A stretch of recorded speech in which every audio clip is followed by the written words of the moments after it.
Well, a very good evening, ladies and gentlemen. Welcome to another Flight Data Sim live stream today. It's the 26th of June 2025. It's 18 minutes past 6 in the evening in the United Kingdom. Back in X-Plane 12 in the FlightFactor 767. I've got the latest version of X-Plane, the latest version of the beta version of the 767, and we are in Hamburg, Germany. Thank you very much to Aerosoft, who have sent me their recently released Hamburg scenery from last week. I was hoping to show this a lot sooner than I had planned, but been very busy, and this was the earliest opportunity I could have to showcase this today. Now we're going to be doing two sectors. We're going to be flying to Norway, first ever time visiting Kristiansand, I think that's pronounced correctly.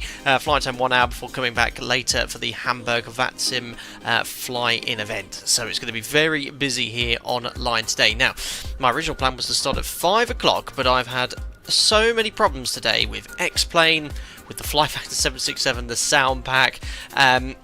Every time I load up X-Plane, for some reason, when I restart my PC, it always hangs on will initialize plugins. I always then force quit it, reopen it, works the second time. Every time, so I don't know why it does that, but it's really frustrating. Then I had issues with Ortho4XP. Thankfully, with this airport, you can just download a normal tile. You don't need any patches, and it sits really nicely. And the scenery does look very, very nice indeed. We'll do a bit of a scenery tour when we get back later on into Hamburg. For now, I just want to get going on our way to Kristiansand in Alpaca 1 Charlie November, our 767 today. Let's see who we have in chat today as we zoom on into our aircraft. You can see it there in the distance. Very busy apron as well. We have Ezhill. Hello. He goes, hello. Hope 767 doesn't stutter after turning on the avionics like yesterday. Oh god, yeah, we never got to the bottom of that as well. That was a nightmare, but thanks to everyone's patience whilst we dealt with the issues in the Black Square Starship. We'll look at that aircraft again soon. Hello, FO Pilot Dev. Hope you're doing well. Aaron Hastings, good evening. Mr. Sim, Queuing Demon, Gaz Robes. Hello to you. Hello, Sasha. Hope you're doing well, madam. I2 Roberts is here, or I2 Oberts. Evening to you. Aaron Douglas Anderson as well. Bit of a cold. I do sound a bit bunged up today. Yeah, I think that's literally come on in the last hour of all the stress of getting this stream set up. Probably. Yeah, a bit bunged up today. Maybe hay fever.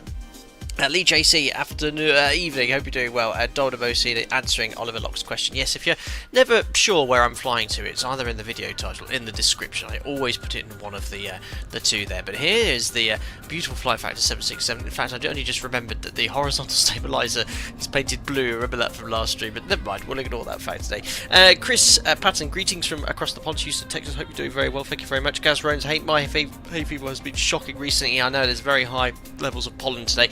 Generally, I don't get impacted by it, but unless it's very high levels of pollen.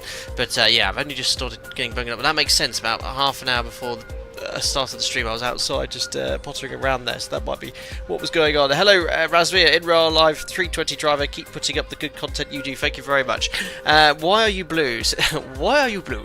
Who knows, Aaron? I don't know, but it looks very nice. Anyway, I got told off by the German ATC controller as soon as I logged on because my flight plan was invalid. Apparently, it was SimBrief generated one with a non-existent SID anymore, so I had to refile that as well. But it should be all ready to go. Look how busy the apron is. The event hasn't even started yet, but hopefully when we come in later, it won't be too crazy. There we are. Boom. Anyway, yeah, the FlightFactor 767 we flew not that long ago.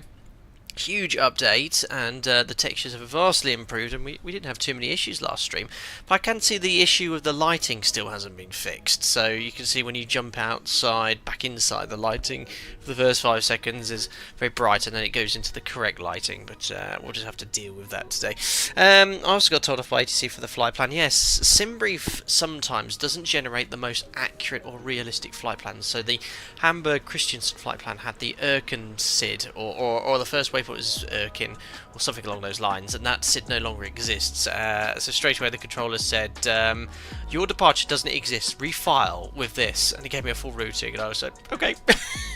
So we're all good now.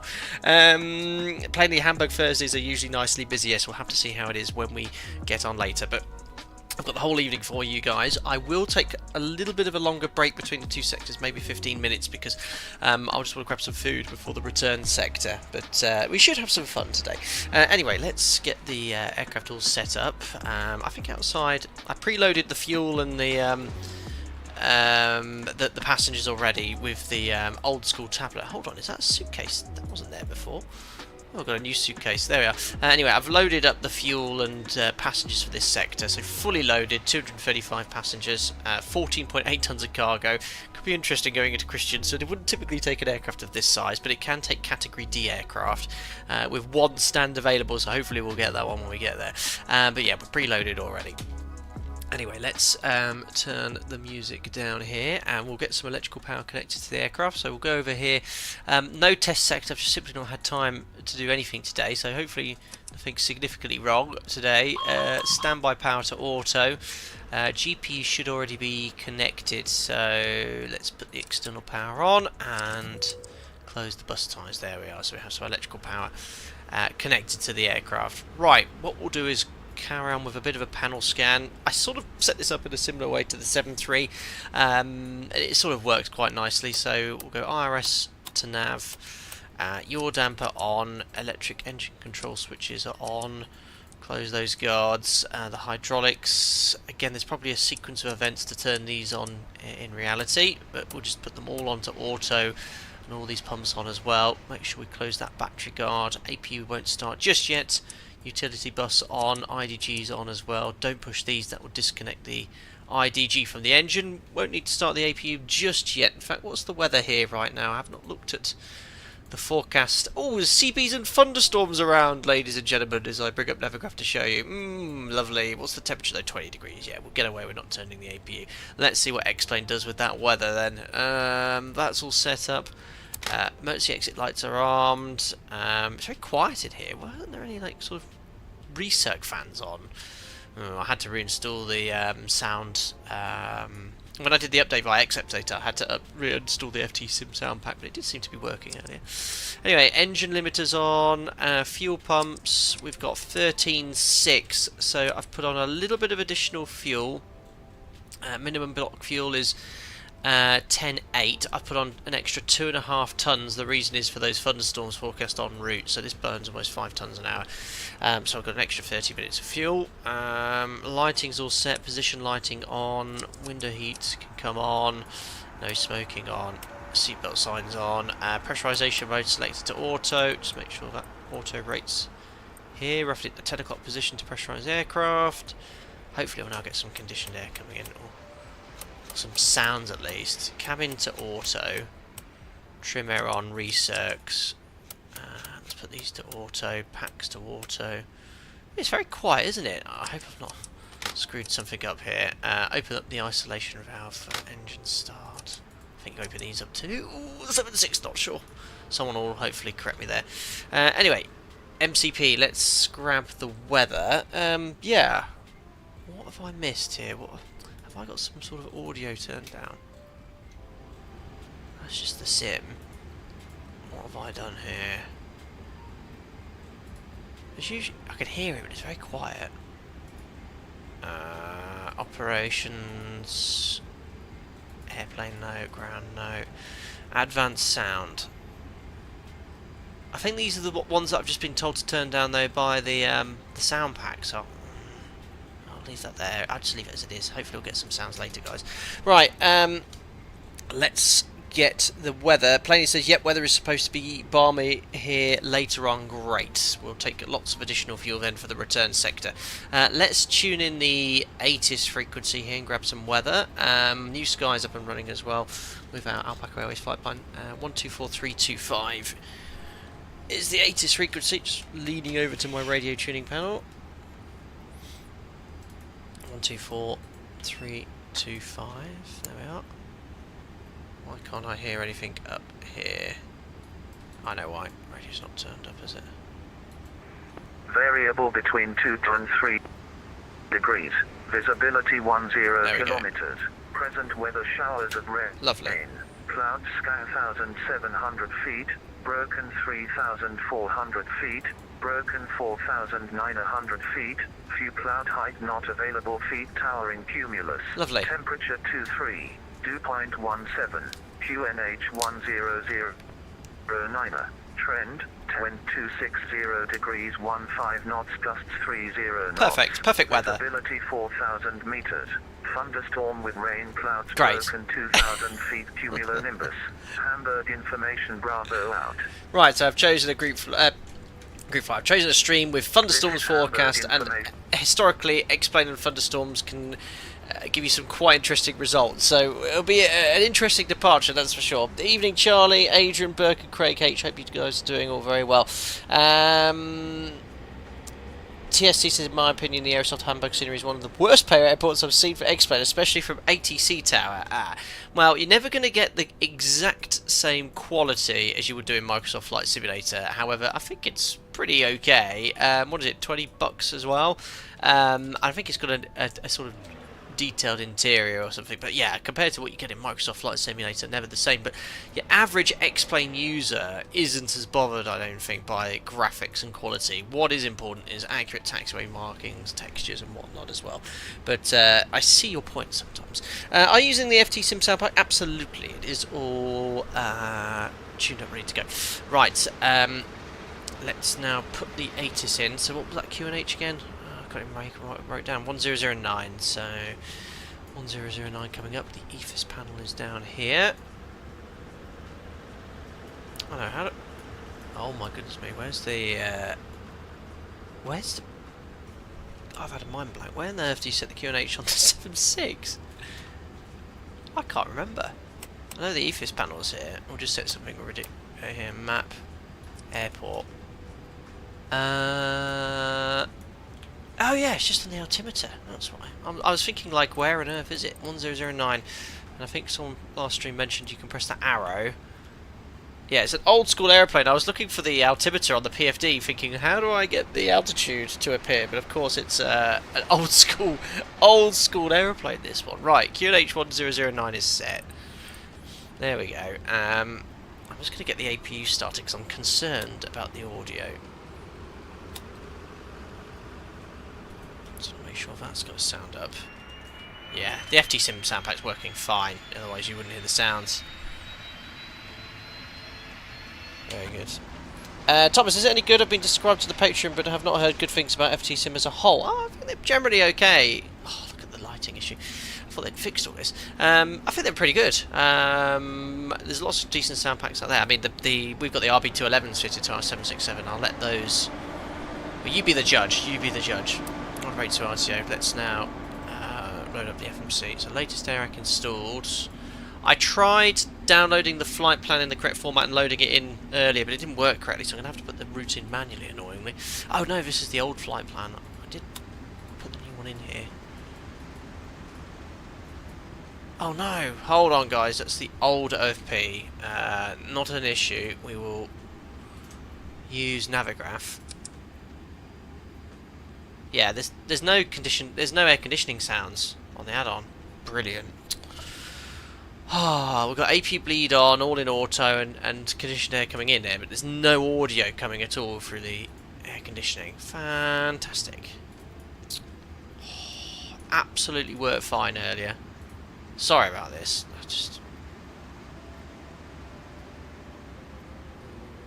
No, that's the... that's awful. Weather volume we don't want. Yeah, I don't know why that's not working, guys. There might be a way around the FT Sim sound pack which something's turned the volume down or something. I think you can control the volume sometimes. Don't know why it's not working. Oh well. Right, carry on. Let's grab the flight plan here. So I should have the updated flight plan on here. There we go, that's correct. So, GPS position in route. 737 pilot complains cockpit too quiet. Brilliant. Hamburg. Echo November, Charlie November. This is a very short runway for the 76. We'll be fine. Call sign Alpaca 1 Charlie November. Departure runway 23, and it's going to be the Sokoi 1 Bravo. That's in. From Sokoi, Tango 814. Oops, again. To XNL. One problem with sound packs is when you update the aircraft, it often, or via things like XUpdater or any skunk crafts in X-Plane, it often detects that the sound pack has made the file corrupted, so it completely removes the sound pack when you update the aircraft, which is what happened with me, but I followed the reinstalled it all as per the instructions I did last time, but just for some reason we don't seem to be having any audio. Aalborg, Lima 621. You could hear all the traffic going past outside at least. AMSEV arrival. Arrival is going to be runway 21, I reckon, and AMSEV 7 Mike. Let's have a look here at the potential transition. So,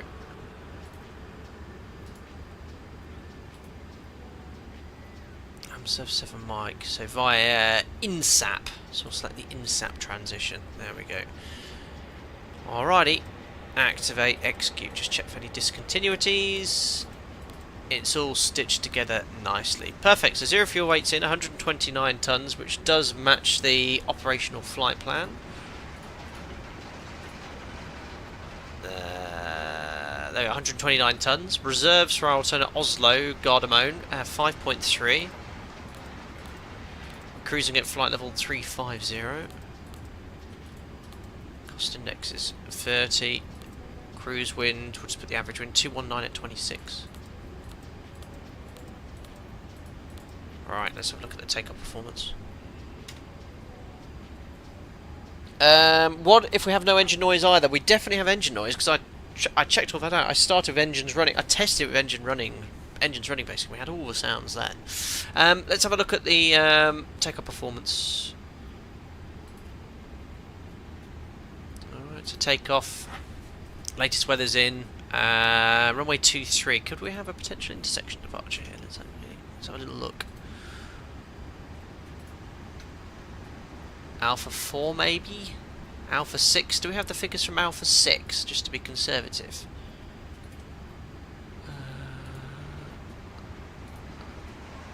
There we are, runway 23 from Alpha 6. So we'll reduce it to 2650 metres, and then we can take Alpha 6 figures. Happy days. 2650. Just bring up Chrome again. So this is great. It'd be great if they had an update with SimBrief, so you could actually select the intersection for each airport, but the fact you can put it in manually is great. All the weights are in. We just need to increase our weight here because we took a little bit of additional fuel. So actual takeoff weight 142.6. 142.6. There we are. Okay, weather's in. Wet runway calculate. So that's showing a flap 5 departure with TO1. How do you select TO1 in the FMS and the 7.6? I've got TO and I can put 52. The good news is that DTO, well that's not TO full, that's TO what? TO full, we want TO1. Never mind. 60%, at least we've got higher than what's the minimum required, and we won't have any issues with VMCG today. So trim 4.6 units, setting that now. 4.6. Up above the landing gear, I believe you're the where the D-ray buttons are. I see. So that's okay. That you can manually.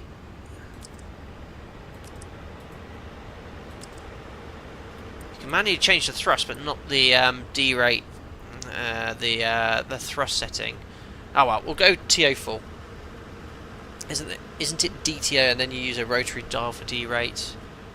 I found this rotary one on. We'll leave it as that, and that at least should get us on our way. And then we just insert the speeds.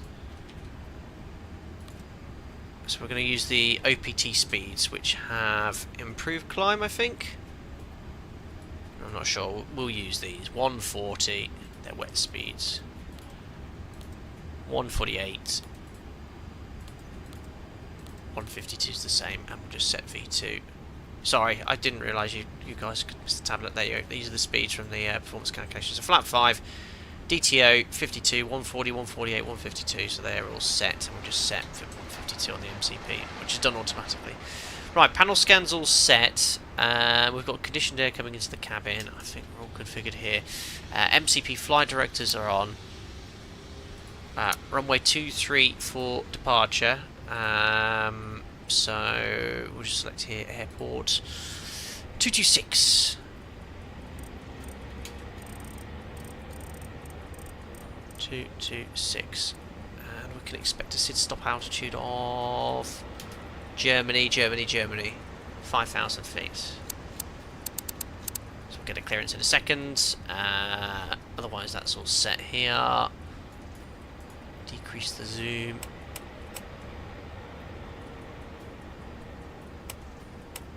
Interesting. Is that on the correct runway? Yeah, runway 23, perfect. And then Delta Hotel 11. We'll do the brief on this in a second. So that's all set. Cancel. What we've got here? Just APU generator. We want to make sure that's on. There we are. We can disconnect the external power. There we are. Oh, crikey! I didn't like that sound it made. Right, we're on the APU power. FMC legs. That's all set, and the radio tuning panels all configured. Right. We'll grab our clearance and we'll do some briefings and get out of here. Here we go. Andre, delete temperature, then choose TO mode, and then plug temperature back in. Thank you. Let's do this properly then. So delete the temperature. Then choose TO mode. How do you choose TO mode? Is that with this? Ah, ooh! DTO, CDTO, this is 767 stuff.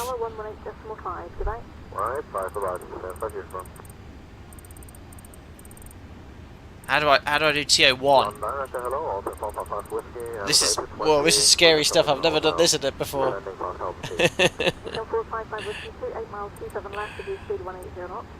Oh no, don't tell me it's doing the default 80. Oh, right, that ATC you can hear is not VATSIM, but I think it's only when you're on Unicom.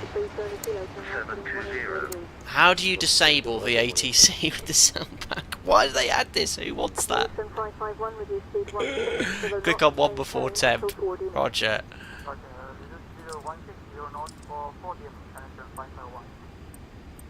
Right, hold on, let me just clear this.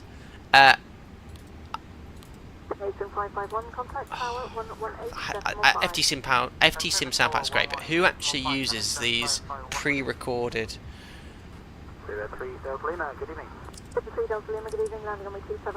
I'm not in Heathrow! I can't get this to work either. 7-6, give me back in my NG. I'm just gonna, yeah, just do what we had set before. Go into express settings, audio down, ATC volume, BT volume, control, check it. No, no, this is nothing. Thanks for your assistance there, Shavrik. So basically, this is the sound pack. Ah, TO, got you guys. Thank you. Every day's a learning day when you're a desktop simulator pilot. Alright, TO1, 52 degrees. Perfect. Right, now, bear with me guys, I need to go into the FTSIM sound pack instructions and work out how to turn off this stupid default, well it's not, they have this thing where you tune something or do something and it plays this automated ATC and it's incredibly annoying. And I deleted, I made the edit in the file to do this, but I've got the download still, so I'm just going to read the manual here. Info. There was an error opening this document. Of course there was. Honestly, guys, in preparation for this stream, literally everything has gone wrong. Everything. PDFs aren't opening on my PC. Well, I can't obviously VATSIM with this going off. Why can't developers just make decent sound packs out of the back?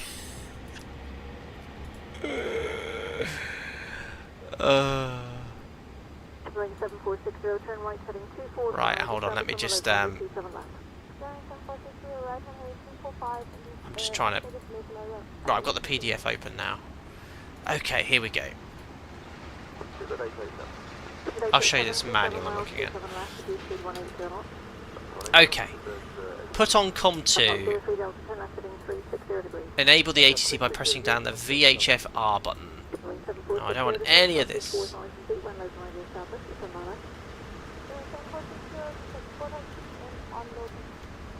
I've done it. I think it's that volume knob there. Okay, I've disabled the ATC chatter. Please, FTSim Sound Pack developer. Just, who is this? And I've... Oh, hold on. This might be why I've got no sounds. Cabin fans. Oh, I didn't do any of this last. This is actually changing temperatures. Cockpit pack on and off. Cabin pack off and off. Oh, I don't know. Anyway, I've set all that up anyway and not made any changes. And these are cockpit and cabin effect is the bottom user interface. I mean, I think it's there, but it's very quiet, isn't it? It's much quieter than it was on my test sector. Right, that's that done. Thanks for your patience, guys, whilst we're getting these minor issues sorted. And I've learned something new about the 767 as well, which is really interesting, how to set and assume temperature using the settings. It's like the aircraft is modern, well, obviously compared to not new aircraft, but features like this, you know, still having to use this to select assume temperatures. Why can't you do that in the FMC? It's quite interesting, really. It's a real mixture between old and new. Also, I think FTSim is not yet updated for a new version of FlightFactor 767, or maybe it is. It is older, Andre, but it does work. It does work. Anyway, let's tune ground, get our clearance, and then we will get on out of here. Whilst we're doing that as well, better push back. Let's connect the tug. On to cockpit. Toes driving up. Excellent. It's modern when you're used to a Ford Model T. Brilliant. Hey, that's not my aircraft. Right, I'm going to contact ground now. Ground is active. Right, let's find out what stone we're on. 7. Oh my days. Charlie requesting clear function. It's busy. Fuel trucks going past. This could be quite a long stream. That's how busy that was. Oh dear, lots of people requesting clearance, and 2 people have been told to call back. Wait.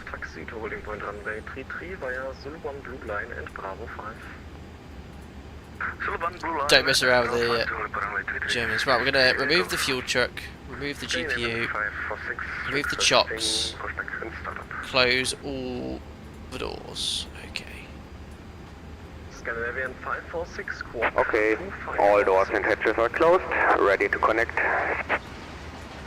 Squawk 2516. Scandinavian 546. Alright.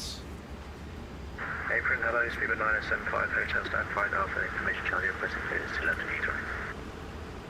Speedbird 975 Hotel, information Charlie current, setup approved, clear to destination London Heathrow, visa for Golf departure, flight plan route. I have to say the VATSIM audio is very crisp. This ATC control's got an excellent microphone. London Heathrow with the 5 Golf departure, then flight that route, initial flight 5000, score 2524, Speedbird 975 hotel. Eurowings 5593, request pushback. Oh, it's busy. It's busy here. 1, 2, 3, 4, 5, 6, 7, 8, 9, 10, 11, 12. The event hasn't started yet. I think the event starts in 10 minutes.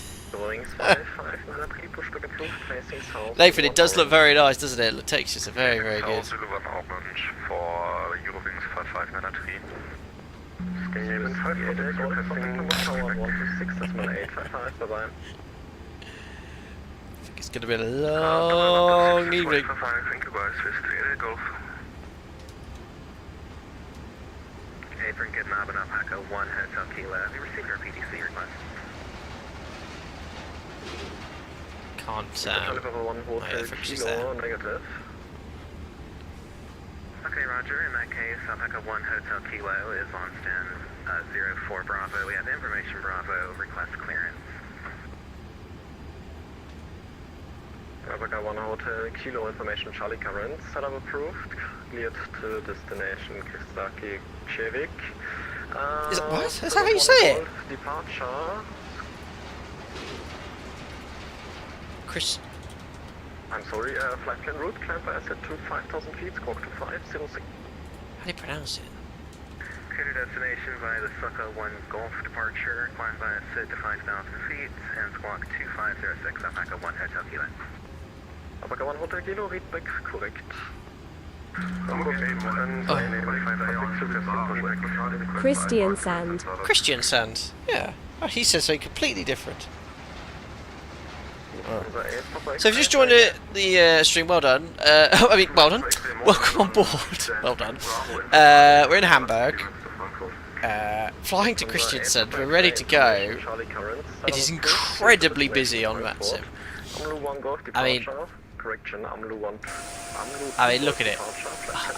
And I haven't even requested my clearance yet. I've heard about 3 people get their clearance or requested, they haven't received it yet.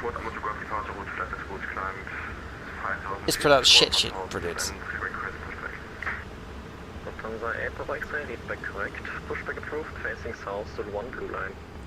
It doesn't really have the capacity, this airport, as well, for because the layout to have multiple taxiways and aircraft pushing back.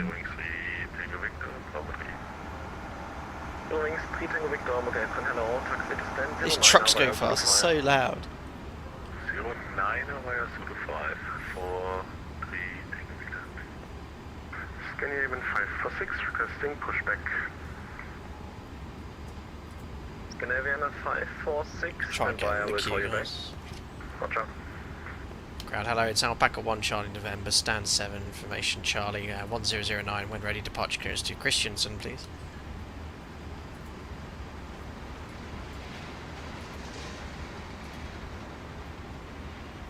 Alpaca 1 Charlie November, stand by short, I will call you back. There we are, we're in the queue.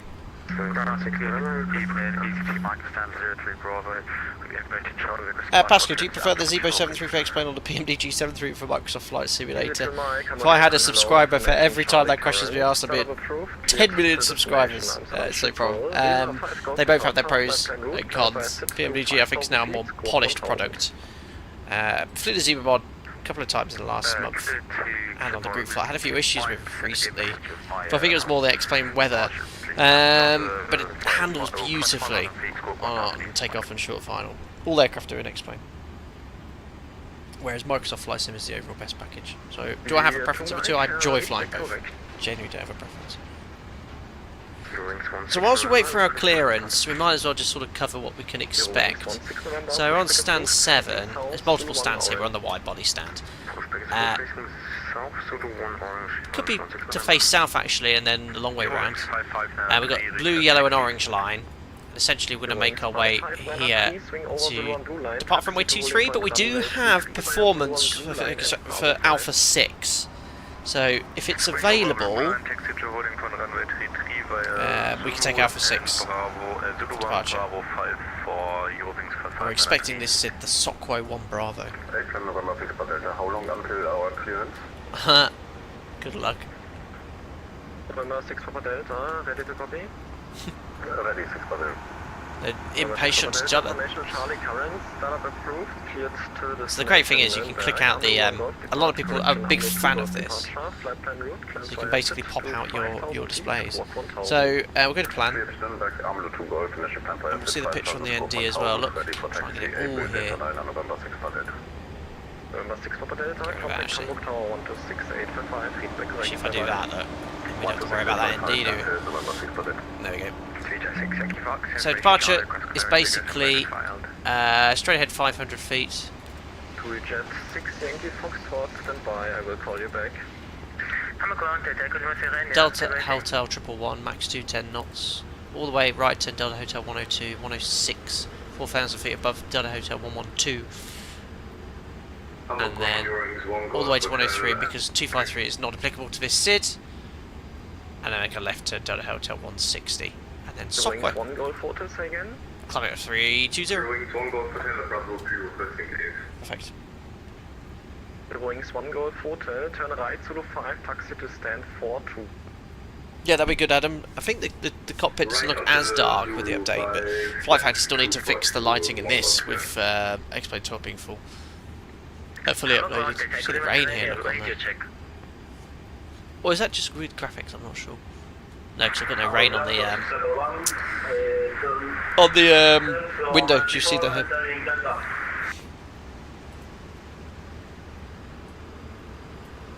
So it's time now. It's 7 minutes to 7 British summer time. I'll give it another 7 minutes.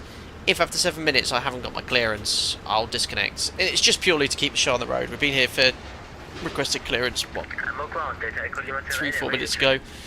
I've heard about 6 aircraft request clearance. Contact Hamburg ground on 121.8. There's a new ground frequency. Hamburg ground on 121.805. Data equilibrium in India. Oh, there's a delivery frequency. Should I just go over to Boeing 1 Golf delivery? You're turned now left onto Zulu 5. Hold position and wait. No, because I've already asked for clearance. I might just ask him. Turn left now and then wait 1 Golf. Negative. Hold position. Hold position 1 Golf. And Alpaca 1 Charlie November, would you like me to go over to delivery? Alpaca 1 Charlie November, contact A, turn 121.805. 11805, surely. Alpaca 1 Charlie November. Perfect.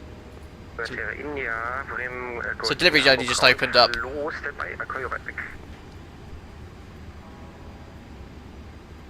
Delivery, hello, would like to join the queue. It's Alpaca 1 Charlie November, stand 7, information Charlie 1009, departure clearance to Kristiansand. 306 Yankee Foxtrot, information Charlie. No. To Gothenburg Airport. No, that's rude. You never talk over until ladies flight. I've got to go over here and deflate his nose wheel tyre. Oh dear. Last recording, was it correct? Victor Charlie Papa 1 Charlie November, and thereafter the 2 fly, correct? Correct. And Victor Charlie Papa 1 Charlie November, Bremen, correction, Hamburg ground. Hello, standby, your number 2 for clearance. Stand by. Perfect. And 206 Yankee Foxtrot, Unblock his same for you, GPU. number 3. Roger. To eject. I like that. Just creep up and then plug it. Lot 671 Hamburg. Joachim Edmundson, the complete airport name is Kristiansand Airport. Kjevik, so both Kristiansand and Kjevik is correct. Am I pronouncing Kjevik correct? Probably not. Probably not. Lot 671. We are anyway. Tug is attached, ready to go. Look how busy this is, guys. It is absolutely chocker. All the remote stands are filling up. Let me see. 1, 2, 3, 4. 1 1, 2, 3, 4, 5, 6, 7, 8, 9, 10, 11, 12, 13, including me, 14, 15, 16, 17. Okay, that's just parked. Go ahead. Oh, it's just there's multiple aircraft landing as well. 152 VFR to Bremen. Stand for Asian coming from Greece. Oh, look at the reflection. That's really cool. Very nice. KJ is a ch sound in Norwegian. I won't remember that, Thomas. This is typical summer. It's like slots galore, trying to get out. You've requested your clearance, you're just waiting.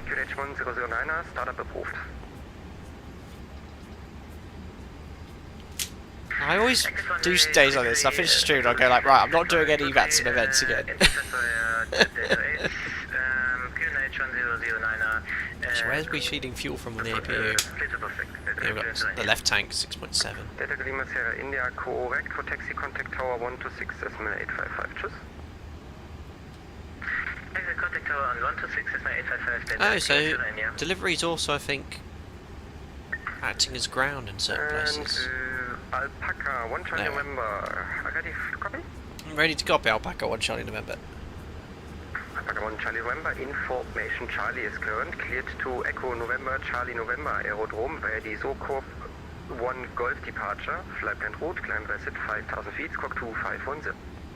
Cleared to Kristiansand on the Sakwo 1 Golf departure, 5000 feet, squawk 2510, Alpaca 1 Charlie November.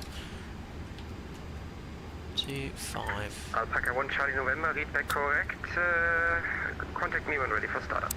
Fully ready, Alpaca 1 Charlie November. Alpaca 1 Charlie November, Roger, startup approved, hold position for pushback, contact apron 121, dismiss 705, bye bye.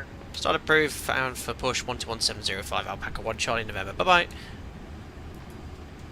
Perfect. 6, Yankee Foxtrot, 121 Hamburg, 705. Okie dokie. So 5,000 feet.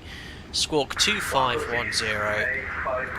And SOC quote 1 Golf departure. Oh, god damn it. Runway 33. Okay. It is what it is, but that actually might be better for us for departure. So departure arrivals, runway 33, SOC 1 Bravo. I hate it when this happens in real life as well. SOC 1 Golf. Execute. Got to do the performance again, guys. Can we get violins in chat for Flight Sim? 329.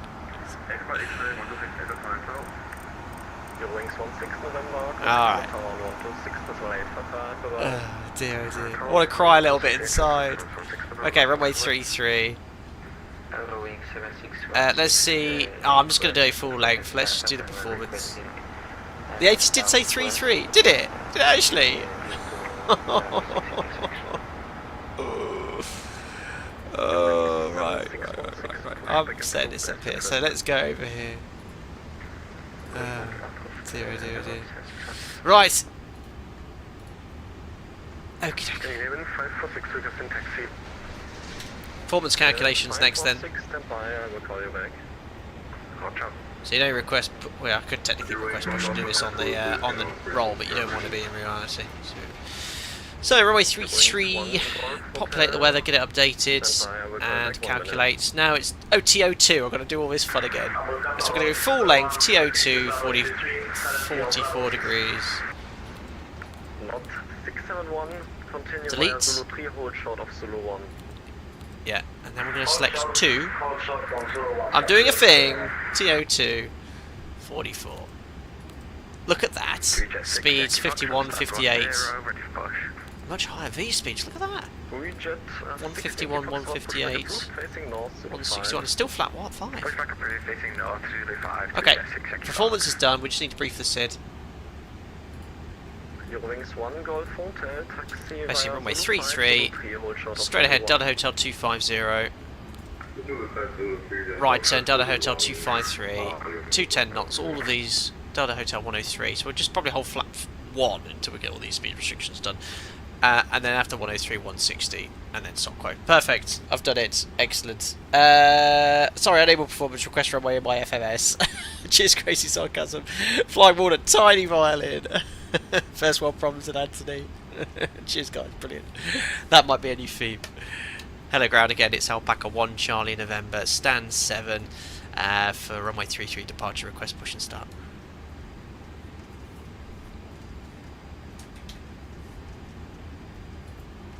The silence. The silence.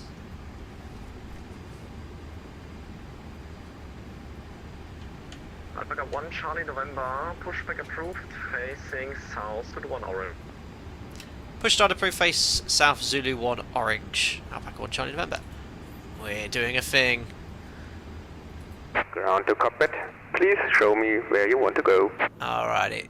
Lot 671, hold position.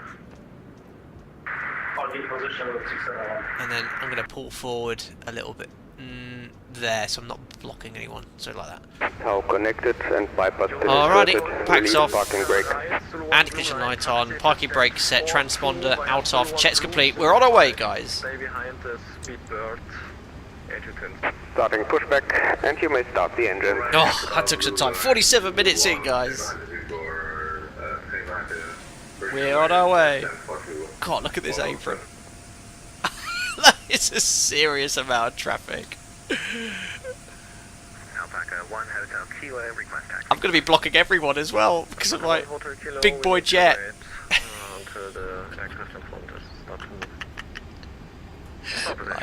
So hopefully we can set these engines started. N2, N3.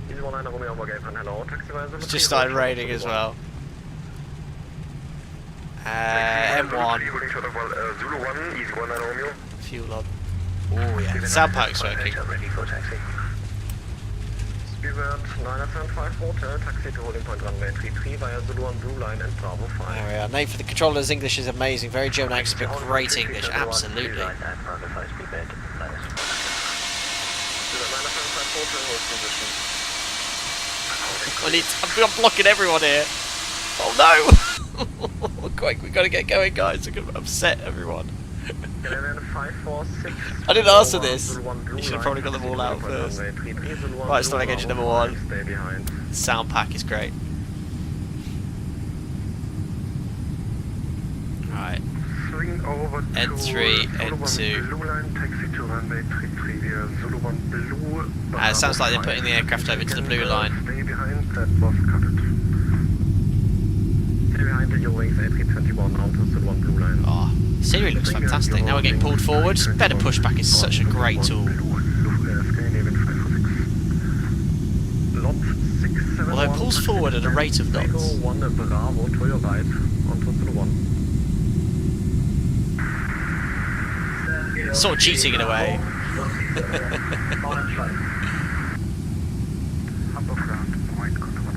Alright, 2 good starts. Operation complete. Please set parking brake. Parking brace set. Disconnecting tow. Stand by. Okay, generators on, APU off, star switches don't need to put continuous probe heats on, anti-ice, air conditioning, packs auto. No 155, stand by, I will call you back. Close. Oh, I'll leave that open actually. Yankee Fox ready for taxi. APU bleed off, there we are, set. Flaps to 5.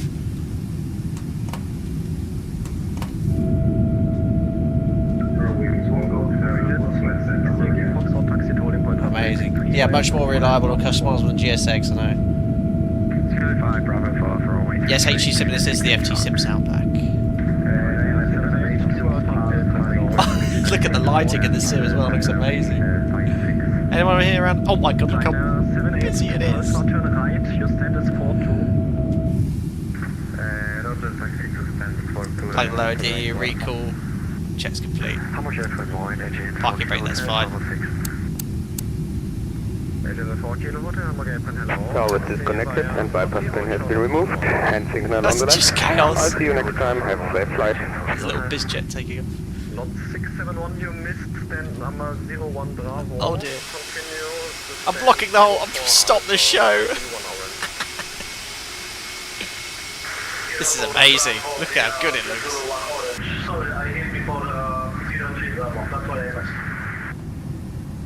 Bridget 6 Yankee Foxtrot, squawk 2504. 2504, TJ 6 Yankee Foxtrot. Out.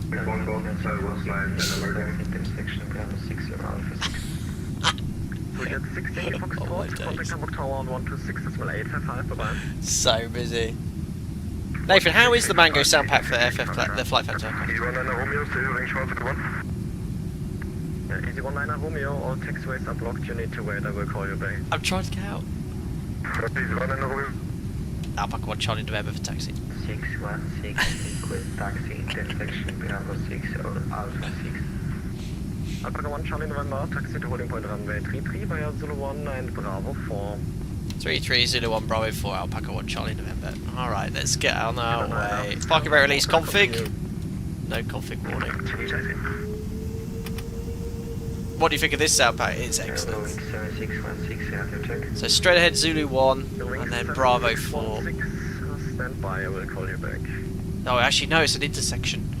Alpaca 1 Hotel Kilo, taxi to holding point Basically runway behind the 33 TUI. via Zulu 1 Orange and Bravo 4. Holding point runway 33 via Zulu 1 Orange and This one, we're having fun, yeah, yeah, a little bit. So this is actually a really good point to highlight a threat here. When the runway is wet, or the taxiway is wet, it's very difficult to see the taxiway markings, which is exactly the case here. Already at the whole point. 126855 Alpaca 1 Charlie November, bye. Super 975 Hotel, contact Hamburg Tower on 126.855. I need to do the performance again. I've not done it from this intersection. 6 Yankee Foxtrot, wind 26 Quick! over the east, 2 knots, gust 2 knots, runway 33. I've got an easy way. Never do this on the real life in real life, guys. 33, clever takeoff. 4002. Yankee Foxtrot, thanks very much. Right. Full temperature. Config check. Flaps 5. Green light. Stand trim set. Hello, Speedbird 975 Hotel, Bravo 5. Speedbird 975 Hotel, Hamburg Tower, Moin, behind departing A3. Yeah, they can go first. I can finish my checks. Lineup, runway 33 behind. And it's passing 767-903 behind, Speedbird 975 Hotel. Tower Alpaca 1 Charlie November's holding Bravo 4, runway 33. You'll be ready in 1 minute. Alpaca 1 Charlie November, Hamburg Tower, Moin, report ready. We'll go Alpaca 1 Charlie November. Perfect. So let's do it properly. Let's do it properly. So, I'm not a fan of taking shortcuts. So, we'll get rid of this. We'll do that. So we're at Bravo 4 airports. Hamburg Tower, schönen guten Abend. Scandinavian 546. Let's go, please go there. Okay, runway 33, Bravo 4, 3,320 meters. And how do you want to leave the CTR? Find the Tango route. 3,320, calculate. There we are, TO2, 43 degrees. We're legal! We're legal! Speeds. Speeds are slightly different. Alpaca 1 Charlie November ready for departure. Alpaca 1 Charlie November, roger. There are the new V speeds, guys. Speedbird 975 48, 54, 58. Sell the MCB. Have you said Boeing 280 yet? I will do later. What was that airborne frequency as Nigel takes off? To be fair, I blocked everyone there. 1 Charlie November behind departing A320 lineup runway 33 behind. Behind departing A320 line of Boeing, runway 33 behind, Alpaca 1 Charlie November. Alright, we're light, so we're just moving forward. Alright, come on, so TARA, weather radar as well. Alright, weather. Ah! How do I get the weather radar to work? God damn it. Oh, it's because I'm on plan. Holding short Bravo 5 for 33 ready for departure. There we are. Test. Alpaca 1 Hotel Kilo, Hamburg Tower, Moin. Concentrate on the lineup now. Okay, I've got some weather. Need to change the tilt, but let's line up first. Hearing 7 Lima, disregard. Wow. It's going to be interesting coming in later, I think. Lots of extra fuel. So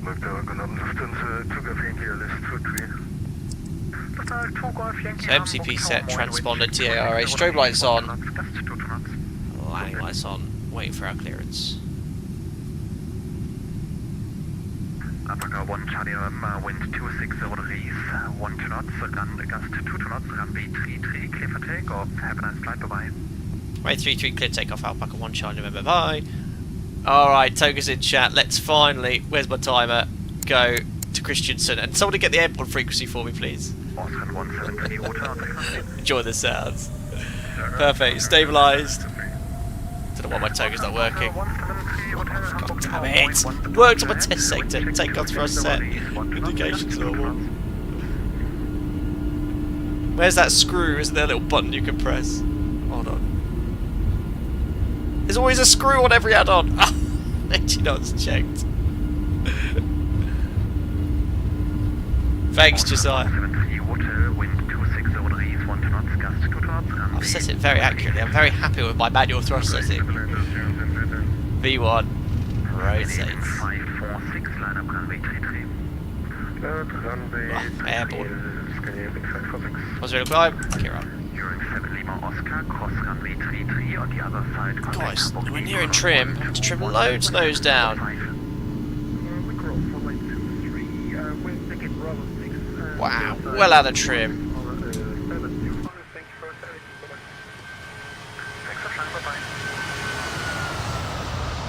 There we go. Alright, slow the nose. We're going to leave the flaps at 210 knots, but I can go to flap 1. Alrighty. Command. And let's go vertical speed. Order throttles maintaining 210 knots for the speed restriction. Alrighty. Press throttle. I knew I forgot to do something. Oh, thanks guys. I'll remember for the next takeoff. Let's go to departures. Alpaca 1 Hotel Kilo behind departing A320 line up runway 33 behind. 180. Alright. X397 preliminary hello identified. Clear trip so 3 Papa arrival. Expect less runway 23. Very busy. Expect LS23 report 3 Papa arrival.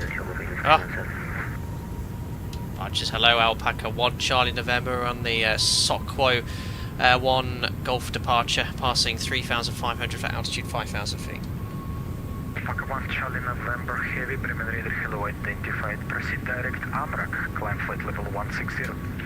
Direct Amrak, climb flight level 160, Alpaca 1 Charlie November. That's the loudest MCP knob I've ever heard. Set 160 checked. Direct to Amrak. Execute. Alright, LNAV, VNAV, and flaps up.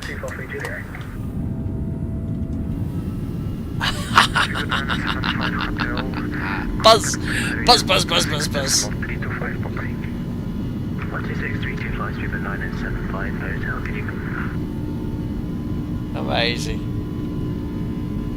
Can just about see the scenery back down below through the cloud. Very nice. Alright. Come on, FlightFactor. It does chase the flight directors. They need to tidy up the sort of... The autopilot never deviates like this. Right, set standards. Which is on the... Is it just 1013?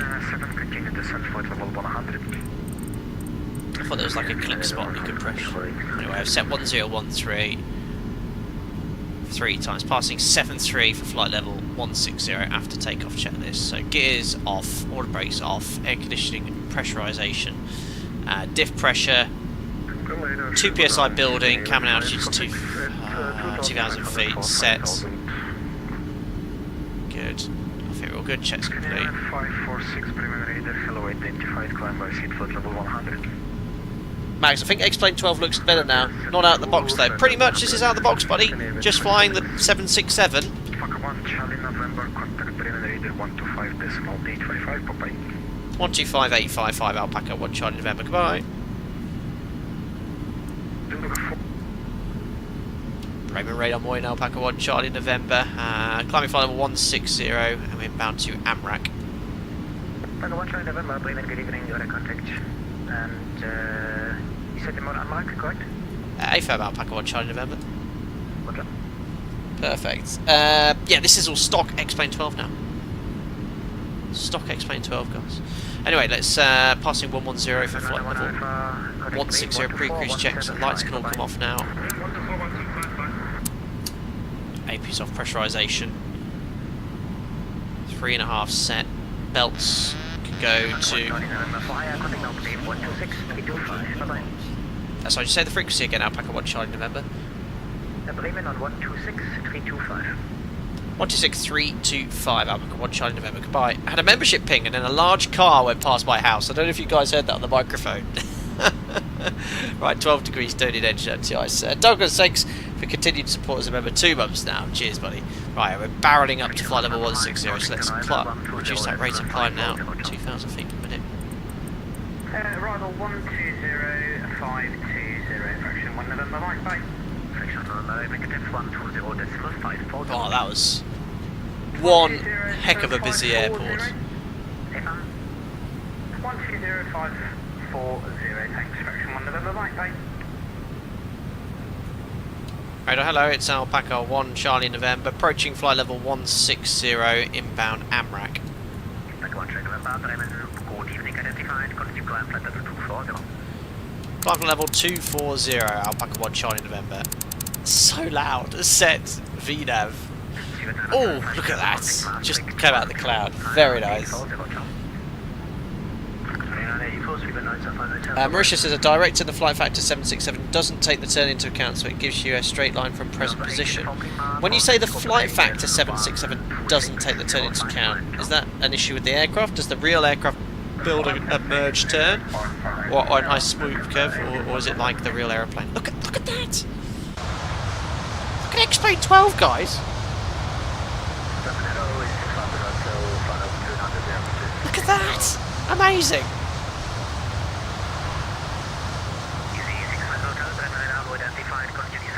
X-Plane gets a lot of stick, but look at that! It looks amazing!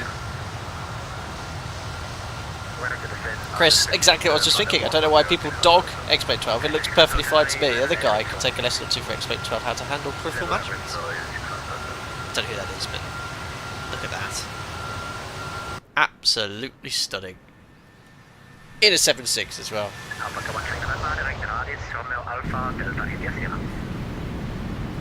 Back to Radis Alpaca 1 China Member, thank you. Going to Aalborg VOR, Alpaca 1 China Member. He's helping us get some time back. Execute. I'll have available. Just turn the sim down slightly, it's loud.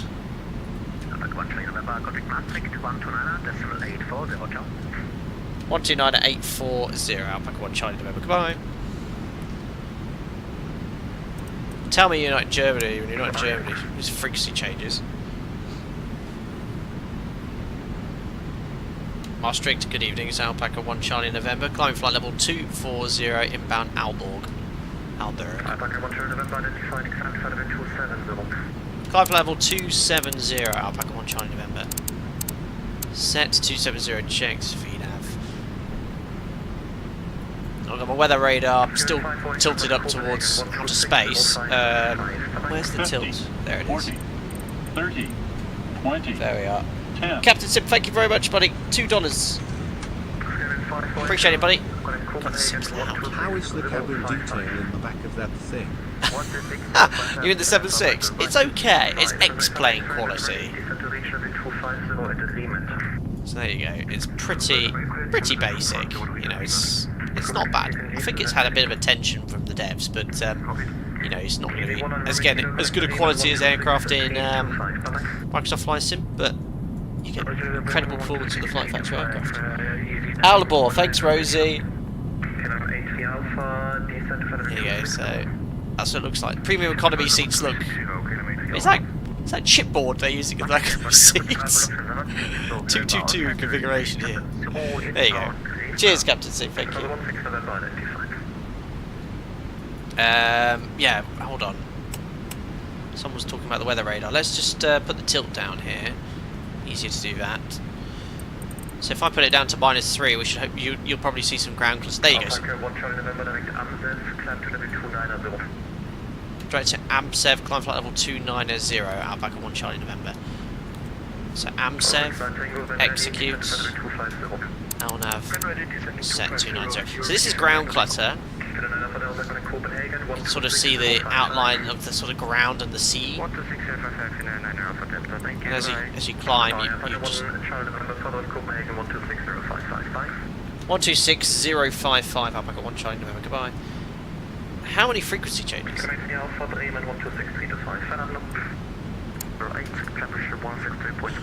Ah, it's like the 10th frequency change.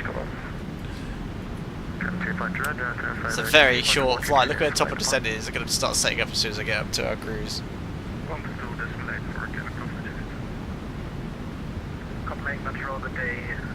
So we switch of engine anti-ice. There's a busy overhead panel on the 7.6, isn't it? The clicking sounds are so loud.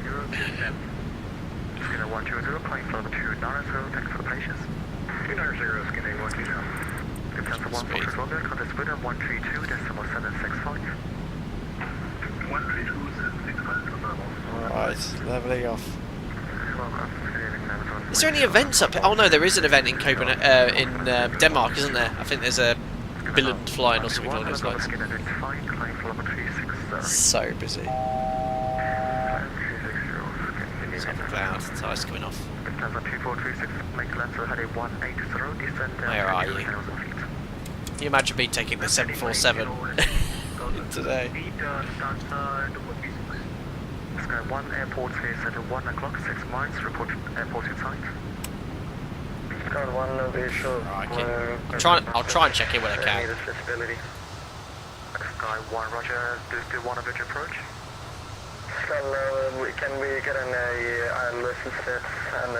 I think someone tried to do a visual approach but can't see the airport. Alright, if that's the case, I need to give you another ground 40 underscore. Would you like to do that? He's having a go think. One more time, Sky 1. In order to get the ILS approach, I need to make a turn again to get back to... So FlightFactor Would you like to do that? need to fix that lighting issue, so when you jump back in, the light goes... It's all mentioned last stream that this is to do with the changes Lambda Research made. Now all devs have to change the lighting or something.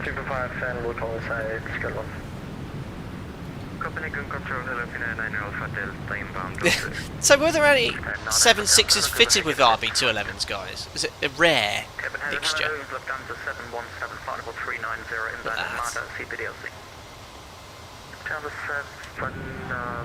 Can't think of any airlines that used it. Oh, that lighting. Terrible. And here it goes back. There we go.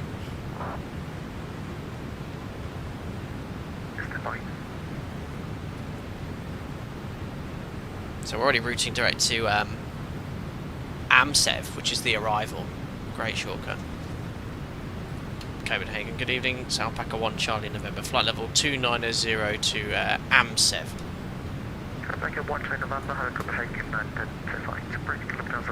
No further climb. Oh, BA had some, okay. There are different... You get 3 different engine options with the 7.6. Pratt Whitney and the General Electric, I think. But these sound the best. Oh, sat right in cloud here. Thankfully there's no event going into the airport we're flying into, so I don't know if there's anyone else flying in.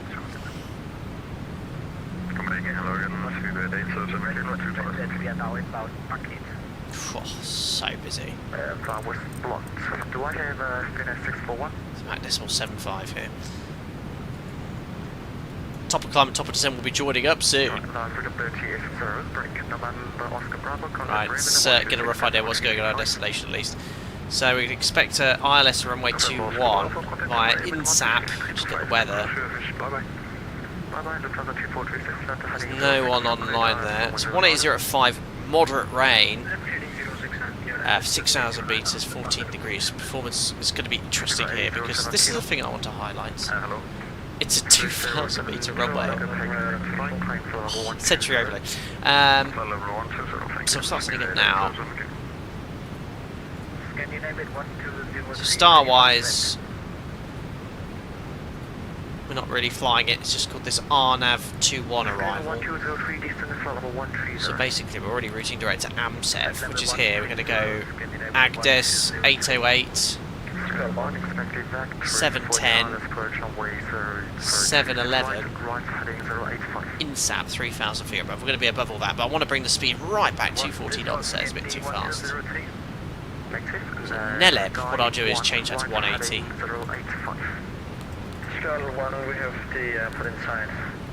There we are.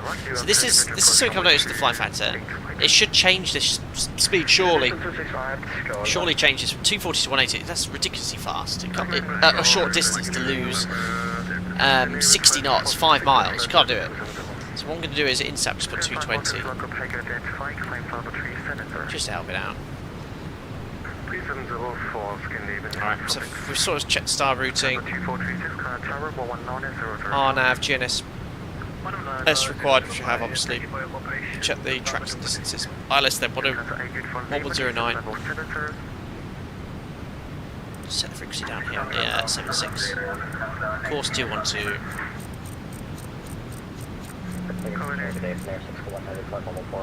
Minimum 251, 200 feet above the ground.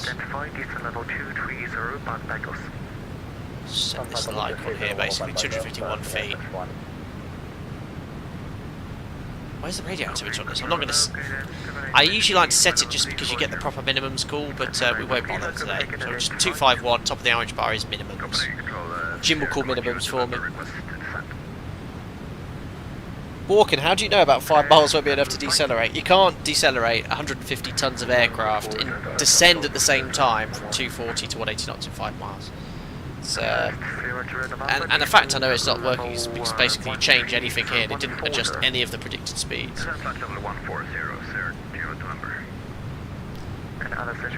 Alright, this is going to be the exciting part. So landing distance available beyond glide slope, runway 21, 1650 metres. I didn't plan this.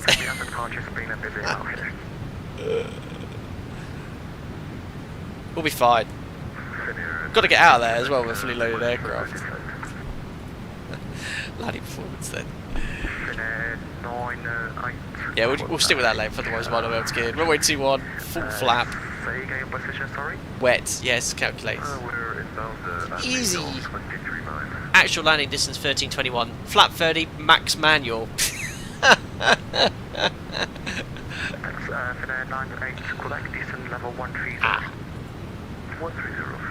There's, let's just see, max auto. Max auto, factor 2073, which takes me off the end of the runway.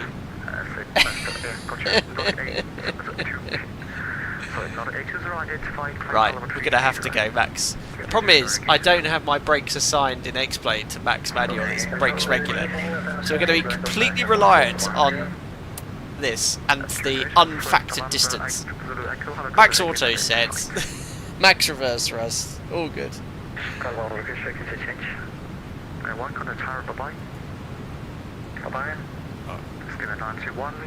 think he's forgotten about me. We checked in and we've been at 2.9 the whole time. Probably not much point going up to 3.5. Parking brake. Oh, there we are. Buking, beautiful.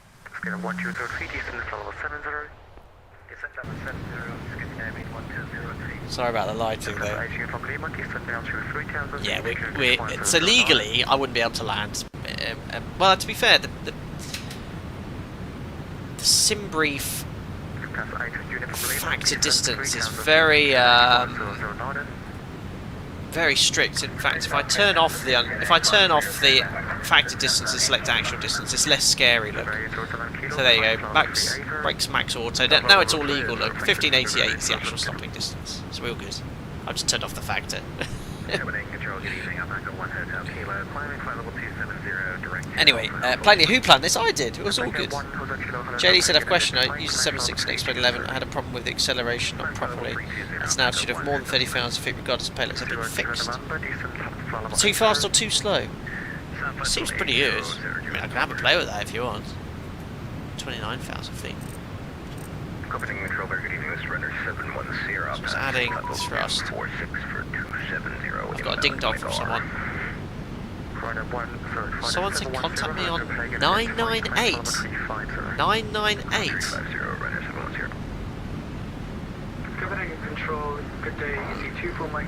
Nah, I think that's a troll. Ha ha ha. Someone's messing around. Okay, thank you. But there's no need to talk to me. Thank you so much. I'm going to try and get up to 3.5 if I can for a mini cruise.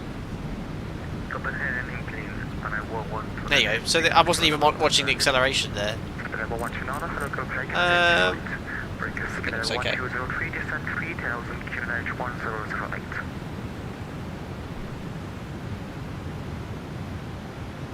just sat on top of this cloud though.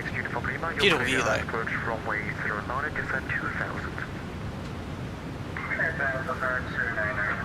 This guy's vectoring aircraft and all sorts, he's super busy.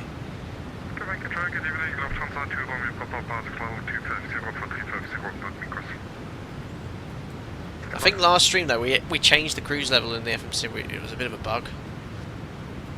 I think we'll just get him to read that clearance back and we'll try and get up to 3.5. Alpaca 1 Charlie November standing by for flight level 350 available. Yep, way back, break Lufthansa 2 from the Sims Papa, crashed. squawk 4666. Oh. 4666. Finish 641, kind of Bremen at 125.855. Not having much luck with Sims at the moment, am I? What's in there, 641, good evening. Just gonna disconnect. For goodness sake.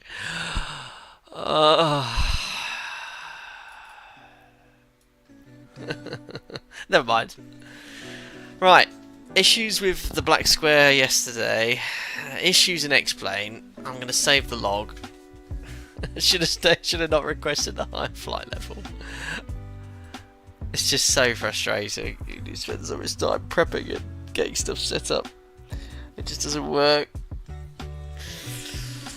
Right, let's have a look at the log. It's not a PC issue, this is a sim issue. I only have issues running sims, everything else works fine. I don't even know what that was. What's that ding mean? I don't know. Right, let me have a look at the log. Oh my god, X-Plane 12 has dumped a load of logs. I've got a million logs here. Let's have a look at the date modified. Right, output log. What's it output now?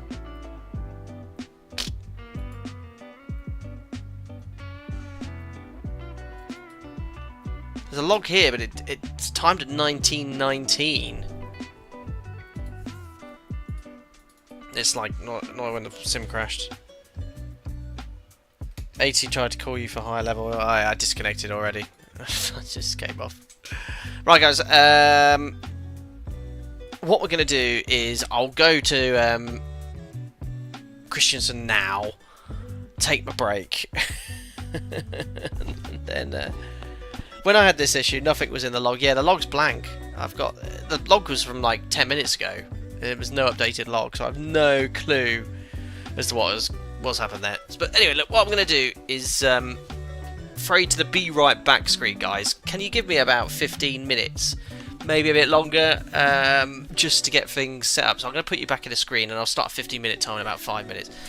Just going to go to Kristiansand now, get things set up for the next sector. Fingers crossed we won't have any issues on that one. But these things do happen from time to time. If you have New Sky running... Oh! The autosave function. Alright. Does that actually work well? HD Sims email message. Oh, message is coming in thick and fast.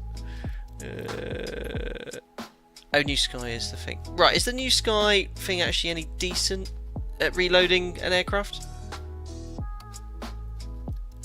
Oh, Gavin, I joined the seconds after the crash, so I may have missed the context, but with the 7576, a train radar plugging in the aircraft has been causing crashes recently. Now, I did see in the FlightFactor Discord people have been having issues with the latest updates.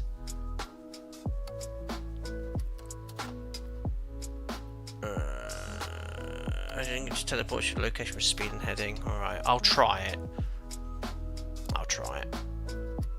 I'm just launching the sim now. But I have issues with X-Plane loading up now. Sometimes it just hangs on the loading screen.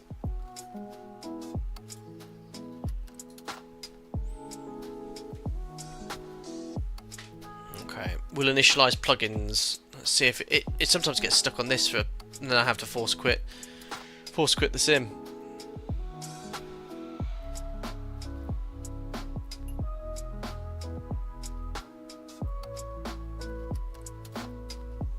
That was so fun as well. I was quite enjoying that, how busy it was. But everything was running really smoothly. I don't think it was anything I clicked or did.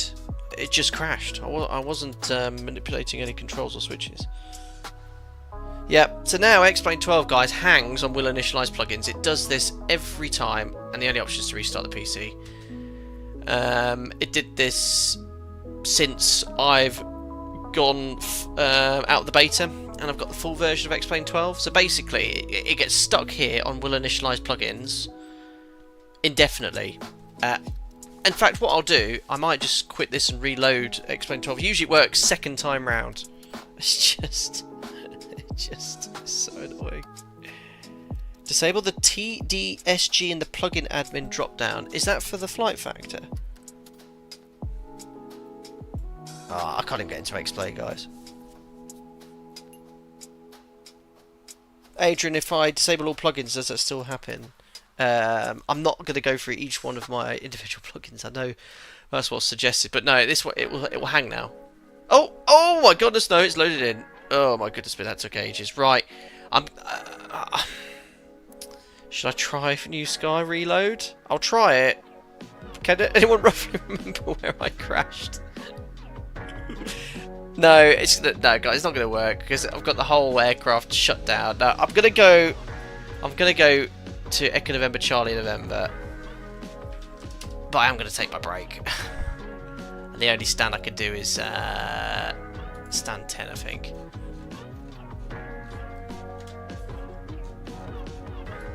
Yeah, stand 10 is sort of it does say category C, but all the others don't work, so I'll try that. Oh, I really wanted to land here. I'm so sorry, guys. Right, let's just start the flight here.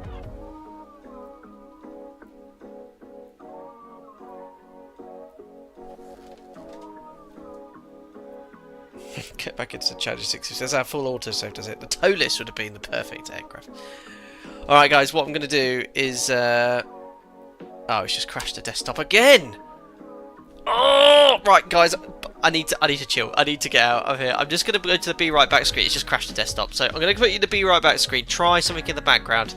And I'll see 8 o'clock. Go have dinner. Go have your drinks. I'll come back at 8 o'clock. Give me 20 minutes to get this set up. But it's just crashed straight back to desktop. Alright. I'll put you there. I'll let you know how I get on in chat. Alright. See you in 20 minutes, guys. Thanks.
Hello.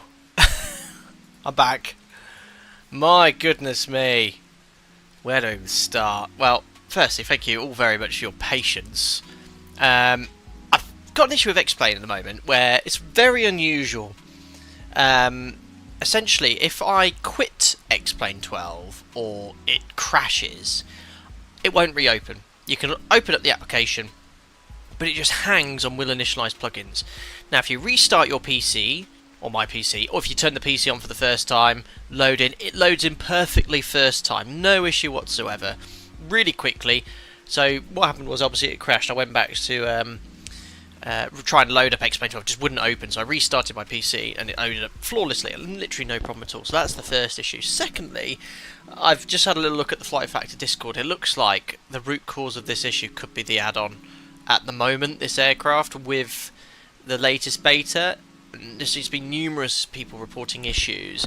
Now, some of you just mentioned there's this plugin here to delete, not untick this TGDS, but to remove the folder. Now, I've already fired up the aircraft. I don't really fancy deleting that folder now, but what I'm going to do is not turn on the weather radar and terrain radar. I don't know if that will stop the issue. I'm obviously, you know, clutching straws here. It might not be that I've got any issues with this add-on, but I just had a little sort of mooching chat and what people were saying about this aircraft. There could be an issue with this latest plug-on with the FlightFactor 767, which is causing crash to desktops. So you know, let's sort of catch up with what happened. We're obviously flying from Hamburg to Kristiansand. You know, a good sort of 100 miles from top of descent, we suffered the issue. What I've done is essentially reposition all the way to Kristiansand. So welcome to sunny Kristiansand, where it's currently pouring now with rain, and we'll be doing the return sector to Hamburg, which is obviously the theme of the stream with the Aerosoft scenery today. It would have been good fun to try and land here with a short runway, but never mind. Captain Sim, thank you for the $5, buddy. Don't worry, folks. The skipper was crying in his closet and cursing XP to high heavens. Listen, I did have to doubly make sure my mic was muted when I put you back to the intermission screen. No, I was only kidding. I had to spend a good amount of time to try and get the sim up and running again. But look, here we are. Back on VAT. Did I log back onto VATSIM? I think I did. Yeah, I'm logged in. There's just no traffic here. There's no event here. But yeah, we'll do the return sector. Here we are. Such a shame we couldn't attempt a landing here. I will fly into this airport again one time soon, but it is super short. I think we would have managed. Getting out of here is going to be quite exciting anyway. But we'll do the return sector along the west coast of Denmark this time, and then we're going to head, look at this, 90-degree turn eastbound into Hamburg as well. HGSim, scroll down to TDSG and check that. Oh, really? I can hear the rain. So untick this box. Ugh. Am I going to have an ND?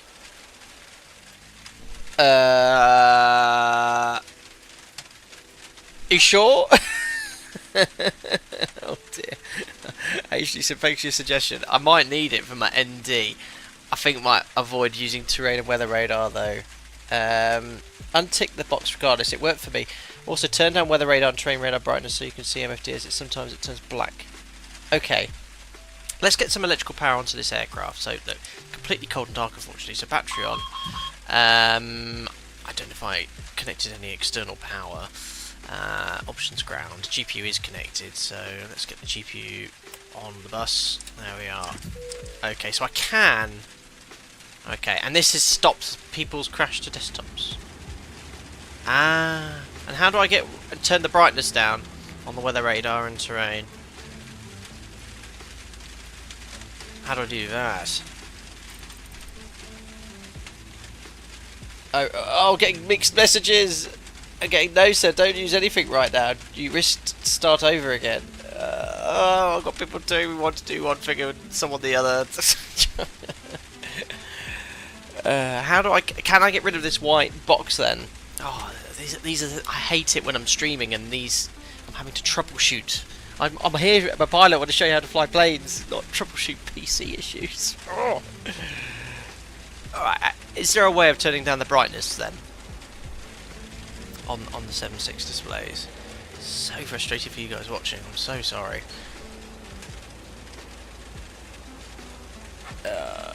Where's our chat? My chat's not moving.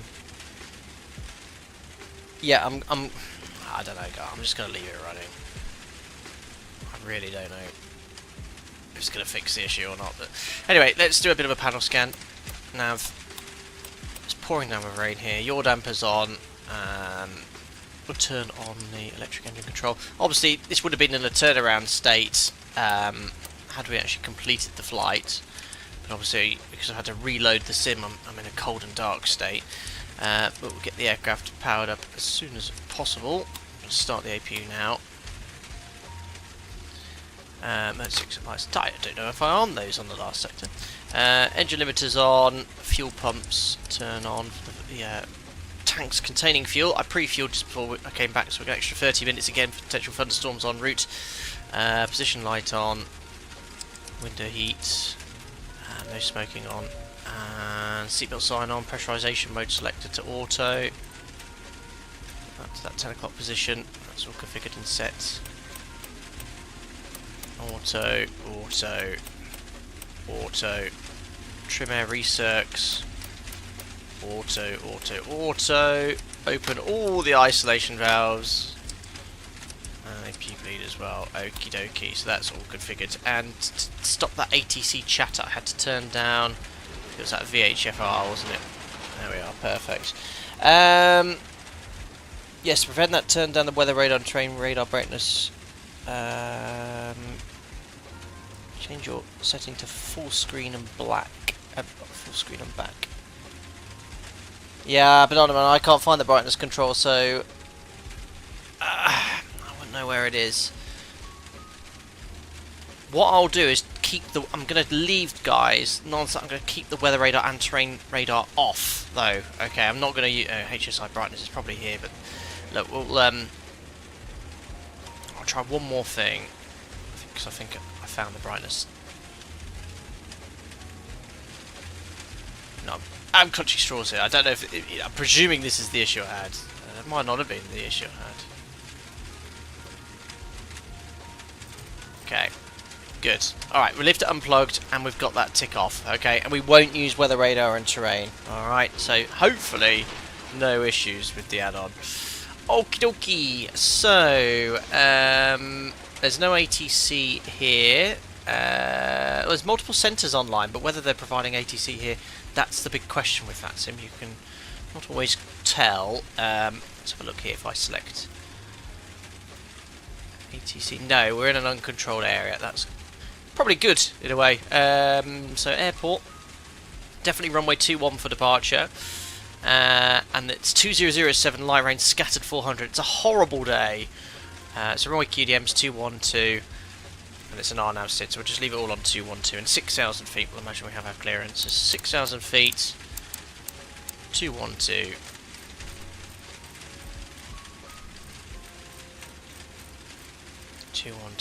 Perfect. Okay, MCP set. Flight directors can come on. And I think the APU's up and running now, isn't it? Yeah, APU generator is already on, so I can. Actually, I won't disconnect the ground power just yet. Let's get the FMC loaded, guys. So FMC, turn up the brightness, bring up operational flight plan number 2, and we are in Echo November, Charlie November. GPS position coming in. There we are. Turn all these sounds back up. There we are. Oops. So fingers crossed. Then what I did is fix this crash issue. Oh. I should have just taken the Zebo mod. You can't go wrong with the Zebo, guys. Hamburg, Echo Delta, Delta Hotel. We're going to be in the thick of this VATSIM event later. Alpaca, now with a 2 Hotel Alpha. Oops. I wonder what the flap setting is going to be for departure. I've not even seen if we can get out of here. We're fully loaded. 14 tons of cargo and a full load of passengers. What could possibly go wrong? Oh crikey, someone's just sped past my house. Runway 21, Rassiv 7 Bravo. Or Rasvi, Mike 609 to BAFTA. from there, Papa 992 to Atus. Direct to Gikog. So very peculiar routing. Simreef has been giving me some quite interesting routings today. As we could see on Navigraph, it's sort of this immediate easterly turn we need to do, but I don't know if that's just to, you know, basically the routing it gave me for the first sector, ATC said is no longer valid, so it was just an interesting choice. Right, arrivals then, ILS 23 potentially, Risbo 3 Papa, and it will most likely be this Delta Hotel transition, so Risbo 3 Papa, Delta Hotel 657 for sure. There we are. We'll have a look at that later. Okay, routes, activate, execute, discontinuities. There are none. Performance then. 0 fuel weight in. Reserves for our alternate, which is Hanover, Echo Delta Delta Victor. 10 points. Question 4.5 tons of fuel. Cruising on this sector at 35,000 feet. Cost index, it's 30. Top line wind and cruise wind will put in 229.25. Right then, let's have a look, guys, at this performance, which is going to be incredibly tight to get out of here. SLO, haven't touched 767 since the level D days. It's been some time then. Pull the breaker just to be safe. Is it modelled, the circuit breaker? I don't think it is. For the weather today, please look outside. Yeah, I know. It's a shame because weather radar is reasonably shows some quite interesting weather on in the simulator. Right then, let's look at this performance to get out of here, Kristiansand. So let's select Chrome on. So takeoff. It's 1969. Let's try it. Optimum, bleed auto, anti-ice.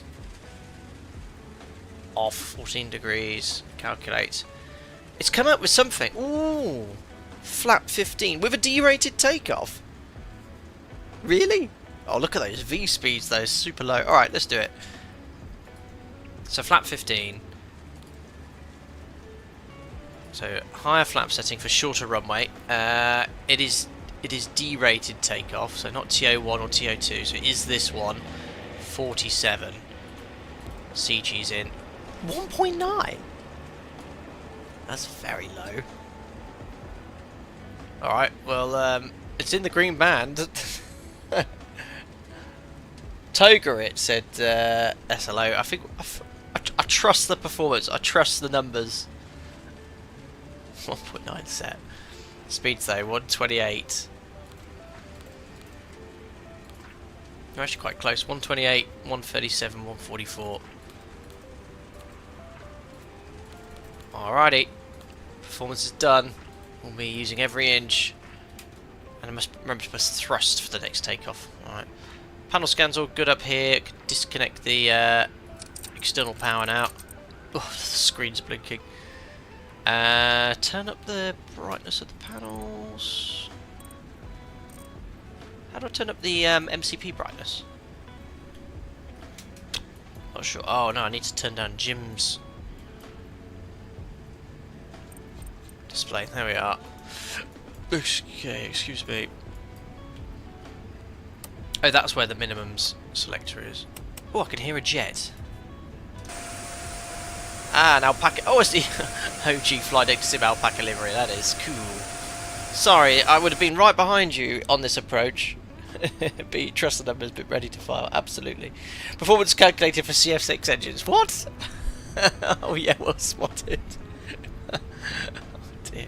But I don't have any options on that. It's just default. I can't change the airframe. We'll be fine.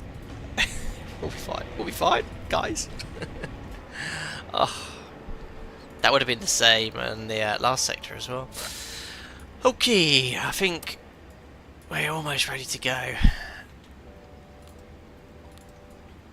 Okay. Oh yeah, we'll go on to Unicom.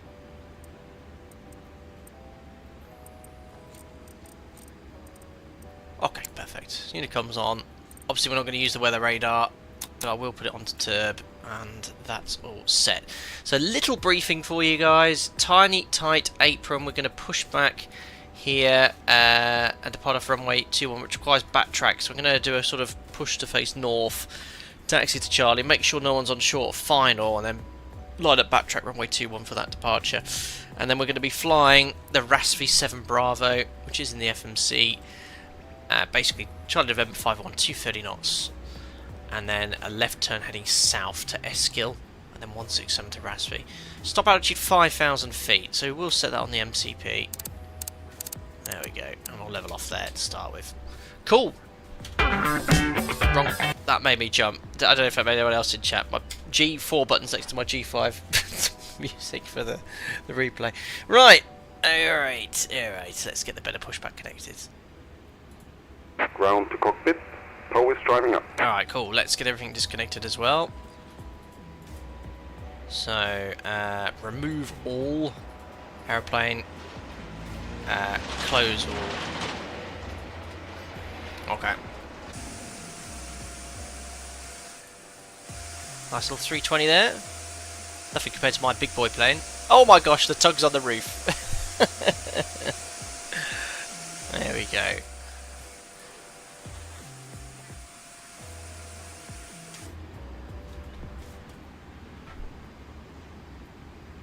Okie dokie. Fingers crossed. Place your bets. So we're going to be able to complete a flight yesterday. Microsoft Flight Sim 2024. Sim issue due to the add-on. Today, we already had one crash to desktop. All doors and hatches are closed, ready to connect. Fingers crossed. But at least the theme of today was, you know, having a look at the Aerosoft Hamburg scenery. If we can get in there, that would be great.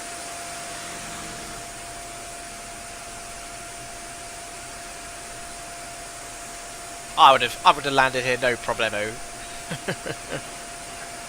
New Sky's up and running as well. We're not going to make much money on this flight because I've got hardly any passengers.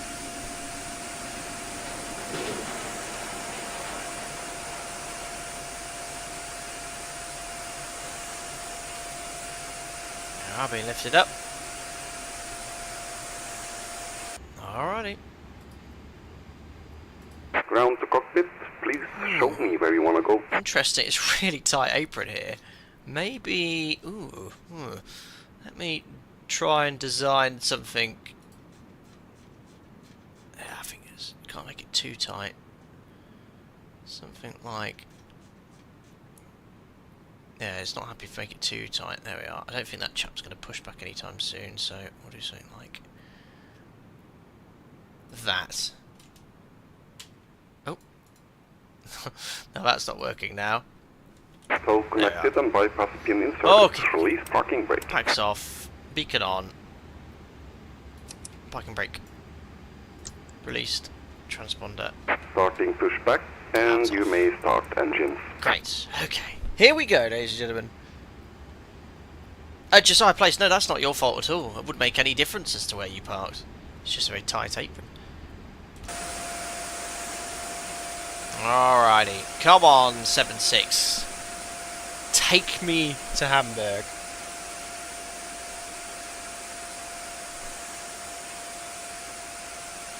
Default airports are amazing in this sim. Right, starting 2.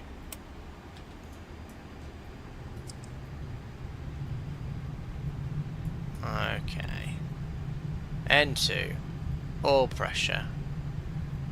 N1. N3. Fuel on.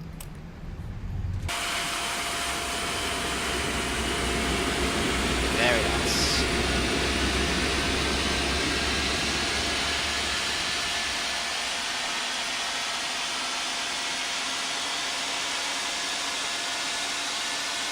I think it's about time we threw the Felis 742 again.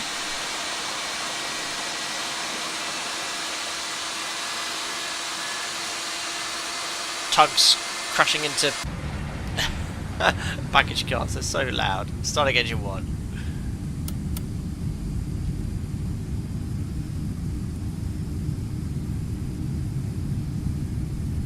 N2, N3, N1. All pressure. Fuel on.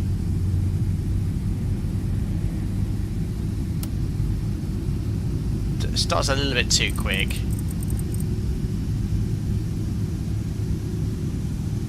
max span 38 metres. Is that for the left turn of a taxiway? Welcome. I think this might be slightly more than that. There we are. Welcome, Hussein. Thanks for your subscription.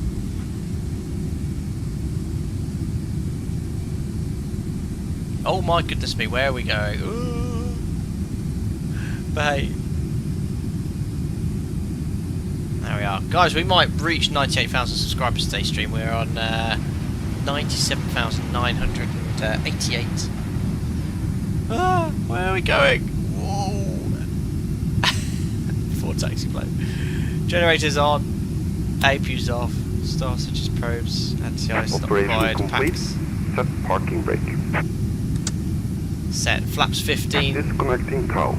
Stand by. For departure. Just turn the sim down slightly. 1515. Did you choose the RB211, Marion, or is this the only one available? I chose the RB211. You've got all the engines available with the FlightFactor 767. Sorry, I was in a KLM 190 static. Fully loaded aircraft, by the way, just to show you. There you go. 235, every seat occupied, with 14.8 tons of cargo on board. I know what I forgot to do earlier. No one commented on this. I didn't do a flight control check, did I? Forward, back. Just realised my gear's up. Left, right, and rudders, right, and So is disconnected left. and bypass pin has been removed. Hand signal on the left. We'll see you next time and have a safe flight. Perfect. APU gen off. I know we can keep that on. Why is that illuminated APU gen off? I think that comes off eventually on its own. There you go, it's gone off. Perfect. Okie dokie. No ATC here at the moment, so I guess we go to Hamburg later. So lights on, nose gear. Let's commence taxi. Parking brake release. Config check.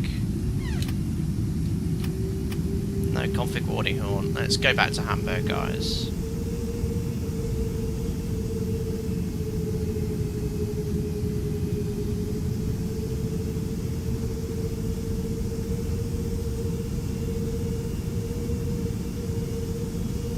Having a look here, see if there's any traffic on short final, only because we do need to backtrack. It's just the traffic on stand. Yeah, nothing nearby.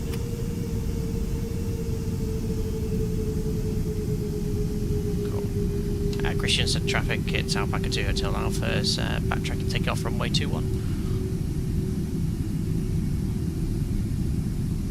No ATC here, Stella Flon. There will be in Hamburg later. In fact, I don't know what time that event finishes. I think it's 10 o'clock British summer time, so hour and a half to go.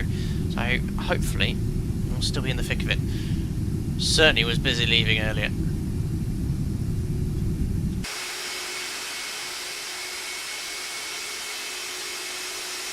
That's not super loud outside. I remember this, Alan.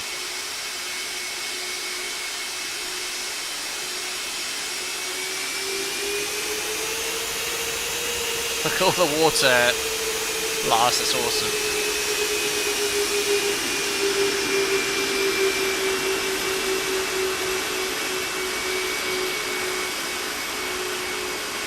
I love and hate explaining at the moment. Not only because I've been having issues in the sim, but those water effects are superb.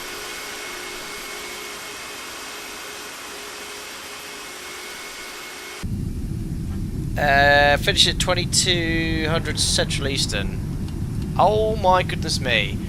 I think I know why there's a minimum width. That's where you need ATC, guys. Yeah. So, a Category D aircraft would have made that turn right there. Not use this taxiway. It's probably well over the PCN for this. That means basically it would be crumpling and collapsing under the weight of the aircraft.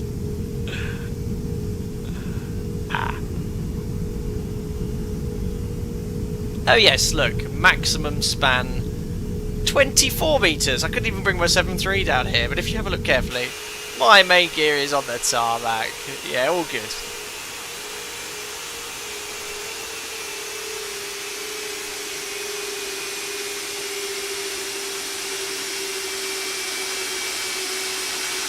Oh, great camera work. Great camera work.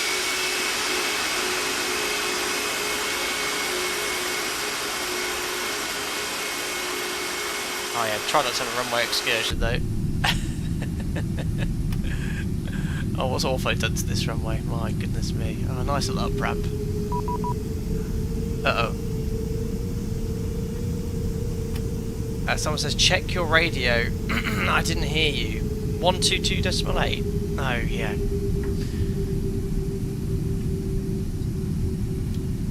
There we are. That's why you didn't hear me. Navigraph. Oh, thanks. I'm having a nightmare today. I think I need, on the next stream, to fly a hot air balloon or something. A nice, relaxing hot air balloon flight. Bloodline, 80 took that taxi infringement personal.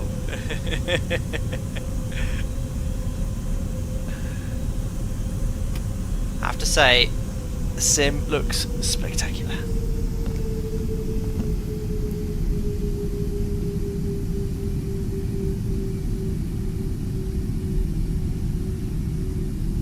Alright, where's my turning circle?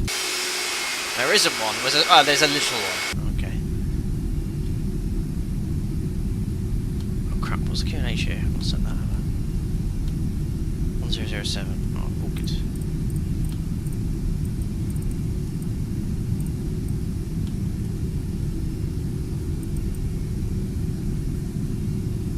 There we are, that's set. Alright. So generally speaking, when you do a 180 on the turn pad, you want to turn, if the skipper's got the tiller on the left side, you want to turn left. Just gives you a better view around. Hello Nathan, hope you're doing well. Not too bad. We've had a few issues with the sim today. Our first flight here to Kristiansand was cut short due to sim issues. But we're now doing the second sector and I feel confident everything will be just fine.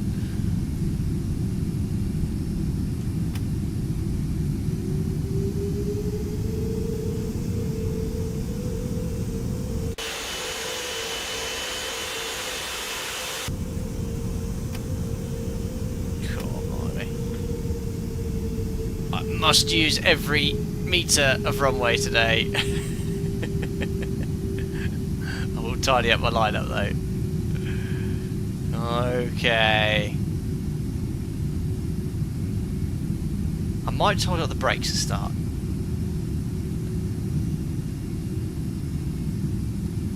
Alright, there we go. Okie dokie. So lights on, strobes. Transponder TR. We're not using the weather and terrain radar due to the reported bugs from FlightFactor, so we won't turn that on. I'll never want it from us. MCP set, transponder TARA. Strobe lights are on, and lights on. Check's complete. Okie dokie. Here we go then. Go cam on. So I'm just going to hold it on the brakes whilst the engines spool up. And I press the thrust, correct? No, I'll set takeoff thrust. There we are. Takeoff thrust set indications normal. I love explain again! Yay! That's awesome. 80 knots.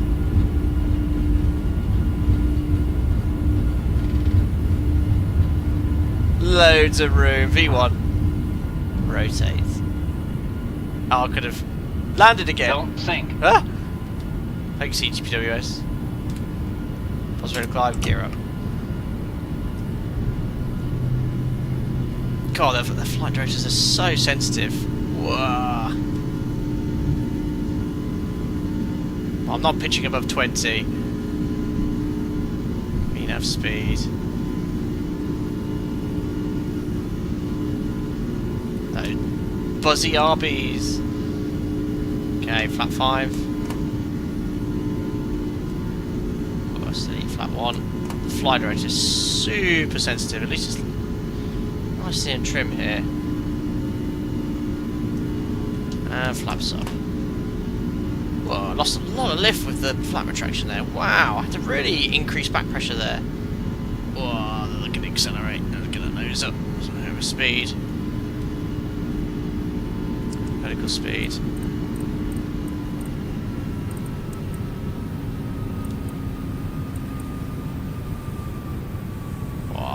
flight director on the FlightFactor. I mean, if I bring the PFD up, it's super sensitive. You guys can't see it there. Like, if you see, look, if you make a small turn, it really goes off in the opposite direction. Get her in trim. Alright. There she goes. One to go. Command. Oh, right. And 1,000 feet to go. What's the temperature outside? 14 degrees. Don't need any anti-ice. There's no point doing a flyby. I'm in there somewhere. There we are. Alright. We'll just level off at 5,000 feet whilst we're doing that. After takeoff checklist. So gears off. Water brake off. Air conditioning and pressurization. Diffs 1.9 set. And QNH 1007 5,000 feet. After takeoff checks complete. So we're going to go up to 350. Set VNAV. Set standards. We are passing 5-2 flight level 350. After takeoff checks complete. There we go. 110.7% M1, was it?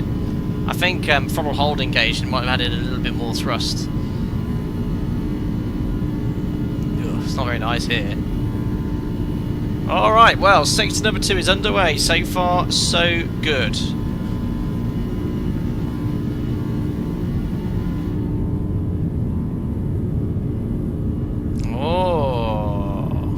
The cloud we come. Oh my god, look at that attitude. It looks like the attitude is really high. I mean, it is, but it's not as high as it looks. It's more because of the clouds. We're only at about 12 degrees nose up. Yeah, look at that M1, 108. That's full climb M1. It's high.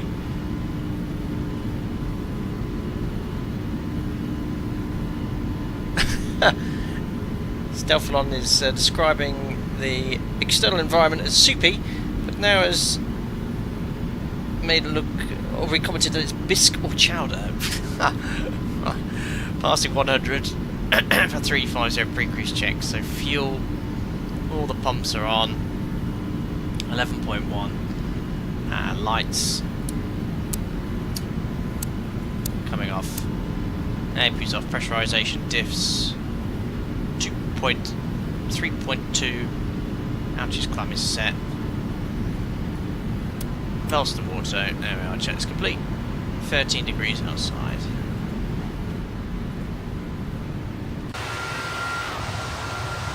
There we are. About to break through the cloud again. Listed them in the 7.6 of the RB211s. I don't know. You wouldn't see an M1 higher than 100% in the 7.3 unless you were, you know, very cool temperatures. And very low altitudes, but certainly not in the leaves. But I think the reference is the speed of the fan. But I think a number of aircraft go in excess of 100% frequently.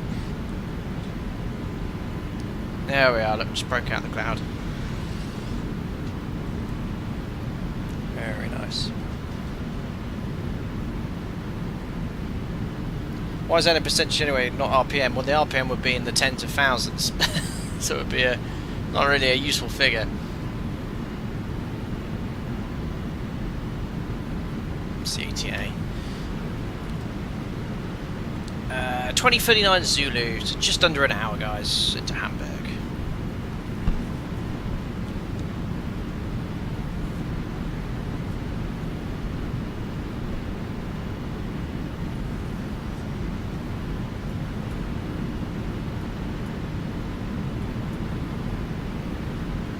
Superb.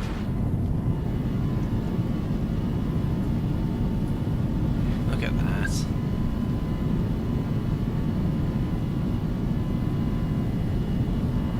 Hello, Sim and Clive. FlightSim, can you explain more what exactly is M1, N2's different compression fan speeds on top? Pretty much that's it. Every aircraft is unique and different. For example, on the RB211 they have a third fan. It's I don't know much about the turbofan engine on a Rolls-Royce engine, but what do they call it? Is it a twin spool or something along those lines, but they have an N3 as well. But yeah, it's the speed of the various rotors.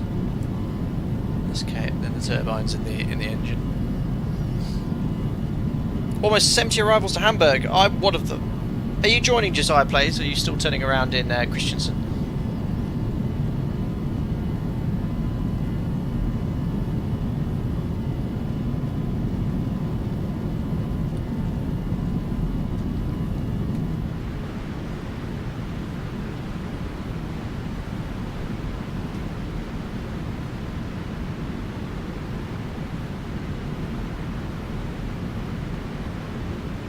Climbing nicely now.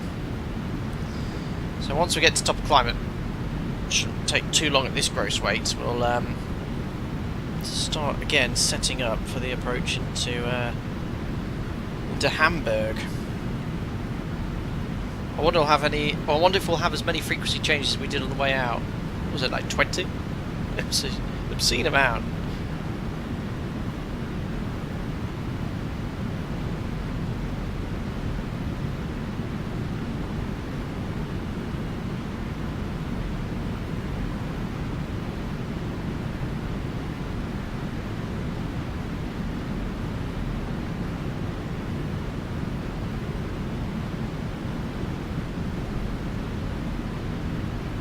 I don't have time before chat. No worries, Josiah. Well, thanks for joining in with me on the first sector, and I'm very sorry that we had the issues and I had to depart from the formation.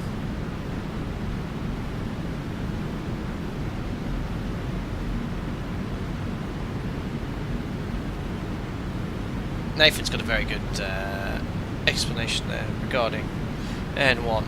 But I've seen the NG, and certainly in the sim when we do terrain escape manoeuvres at low altitudes, the M1 will go well in excess of 100%. But also in the climb as well. The EEC is very clever in metering the correct amount of fuel, and when the air is not very dense at high altitude, the M1 will spin well in excess of 100%.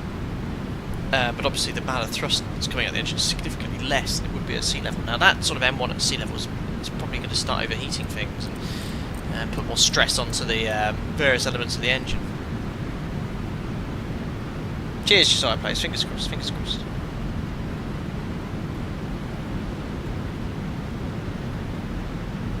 Right, minus 11, definitely want engine MCIs on now. Where are you? There we are. On.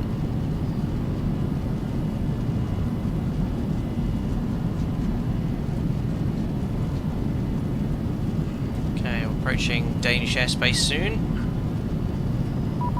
There we are. Looks like he heard me. 126055.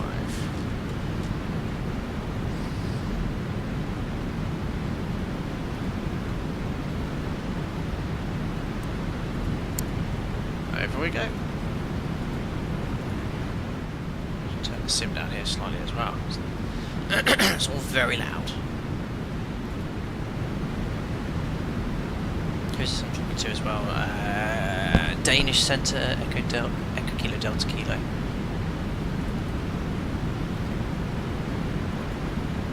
Copenhagen Control there. Can't hear anyone though. Copenhagen Control, hello, it's Alpaca 2 Hotel Alpha. We're climbing flight level 350, currently inbound to Rasvi. Alpaca 2 Hotel Alpha, hello, again I guess, Copenhagen, squawk 2233. Squawk 2233, Alpaca 2 Hotel Alpha. Yeah, I think you were controlling earlier when my sim crashed, sorry about that. Yeah, no worries. Alright, 2233, perfect. Alpaca 2 Hotel Alpha, identified, claim flight level 350. Cover 350, Alpaca 2 Hotel Alpha. And Alpaca 2 Hotel Alpha, you can proceed direct to Atus. Direct to Atus, Alpaca 2 Hotel Alpha. Alrighty, there we are, execute. So you see how the flight director shoots off to the left. If it's anything like the 737 flight director, it moves really slowly, and that white, well, the black box, the white line around it, never ever leaves the flight directors. flight director commands where they want the aircraft to go, and the aircraft's attitude and role always matches the flight director. So there's a lot of chasing, which you see with some add-ons with regards to the flight director logic. PMDG have got that down to a T there. Theirs is very, very nice. That's the Zebra. I think the Zebra is pretty good too. That was a superb shortcut. Lufthansa 001 Papa, this is your level 360. Lufthansa 001 Papa, good evening, Copenhagen identified. No, so Clyde Flight Sim, when you take a type rating test for a certain aircraft, do you have to do a technical exam, have knowledge of all mechanical functions on the aircraft? Yes, you have to have good mechanical knowledge of the aircraft. So those on the type rating would, before they get into the simulator, conduct a technical exam, an SOP exam of operator, and also a performance exam as well, including a manual load sheet and manual takeoff calculation, which I've not done in 10 years, but just you have to show that you can do it. And then you do your type rating, which is at my operator a fixed base element of the sim, so, and then a level D element of the training with a full motion sim, which is all concluded with something called an LST, a license skills test, which issues you your type rating via the authority. So look, just say good afternoon, good evening, thank you. I'll try to remember that next time. So I don't. Actually, no, we do have onesies. I might get one. Hello, Banana Man. I was away for a little. Any issues with the TGDS bug, or is it all working good? So we have disabled TGDS in the plugins, and I've turned down the brightness here. Look, so you can get rid of that white square. And obviously we're not using the weather radar and terrain radar, but it was reassuring to know that others were suffering from that issue. So it makes you think that the crash, I haven't had a crash in X-Plane for a very long time, was in relation to the FlightFactor. Now, separate to that, I have had issues with X-Plane where, if anyone has had the same issue in chat, I'd really like to know, where since they've released 12.2, if I turn on my PC, I mentioned this earlier, turn on my PC and fire up X-Plane for the first time, it's fine, no problem. But if I quit X-Plane, or it crashes and I reload X-Plane without restarting my PC or turning it off, it just doesn't load properly. It hangs in the loading screen. It will initialize plugins or preparing world data. It takes, well, I've left it for like an hour and it just stays there. When I rebooted my PC here and loaded in this aircraft at the scenery, it took 30 seconds. So that's an interesting one. Dynamo Cena, thank you very much. Mod member, long time channel friend, let's say. Any plans for a glider live stream? 767 used to be the largest glider in Canada, the Gimli glider, of course. Let's take this aircraft. You know what, that could be quite relaxing. In Microsoft Flight Sim 2024, thermals models. As if I was flying around somewhere on a hot day, would there be thermals and ridge lift, something along those lines? That could be quite fun. Okay, here we are, 35,000 feet. For some reason, I've discovered another bug, despite the fact we're at 350. I have a topper climb still generated on the ND. 350. It's on active econ cruise. Econ, what's it doing? Econ speed decimal 6.5. What? Good evening, Swift 435. What? I was doing like in the climb. I was climbing at Mach decimal 80. Now my cruise econ is decimal 6.5. What is going on? 1471, Swift 435. I think there's been some funkiness going on with these others. We're not doing 6.5, we're doing Mach decimal 80. Why the econ cruise is decimal 6.5, I have no idea. Interesting. There's the engine spooling up anyway. I'm having a few issues with this aircraft today. It sounds like this update seems to have caused more issues than fix them. And I forgot to start the timer.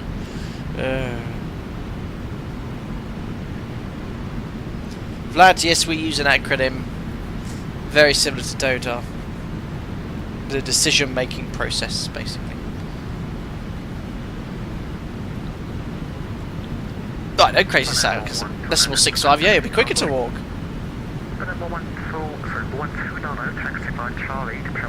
runway Alpha, hold short runway 205. Bit of Granick. I had these bugs in X-Plane 11 with the top of climb, and that was years ago. Glad to see FlightFactor hasn't changed.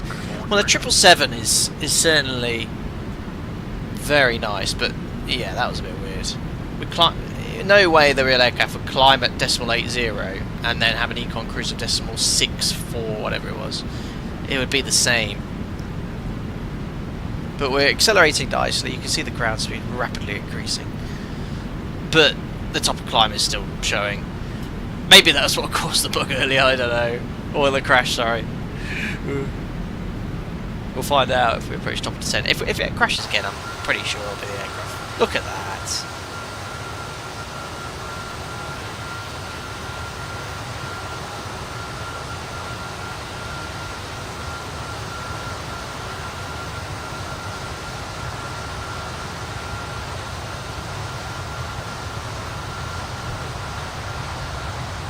Very nice.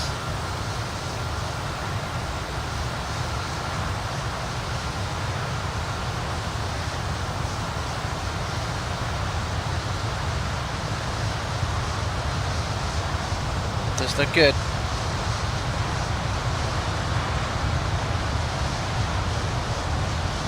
Hello Steve, FlightFactor 757 had the same issue with the TGDS crashing X-plane, might still, but keeping the TGS folder out has fixed me. So we've disabled that plugin and turned the brightness down, and we're not using weather radar and train radar for the second sector.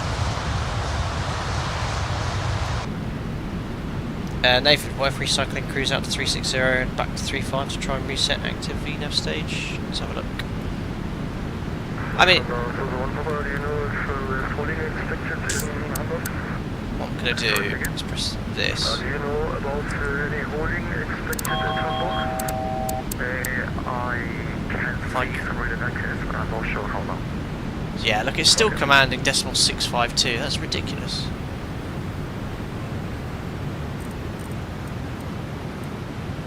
How's it come to that speed? No, it seems to be not happy in the fact that it thinks it's reached our cruise level. Deno, still hate those instant light changes. So what I've learnt, Deno, is you notice if I go outside and back in, it's alright now, but if you spend a lot of time outside, come back in, the cockpit lighting does change, but developers need to change the cockpit lighting now that X-Plane 12.2's come out. But yeah, it is annoying. Agreed.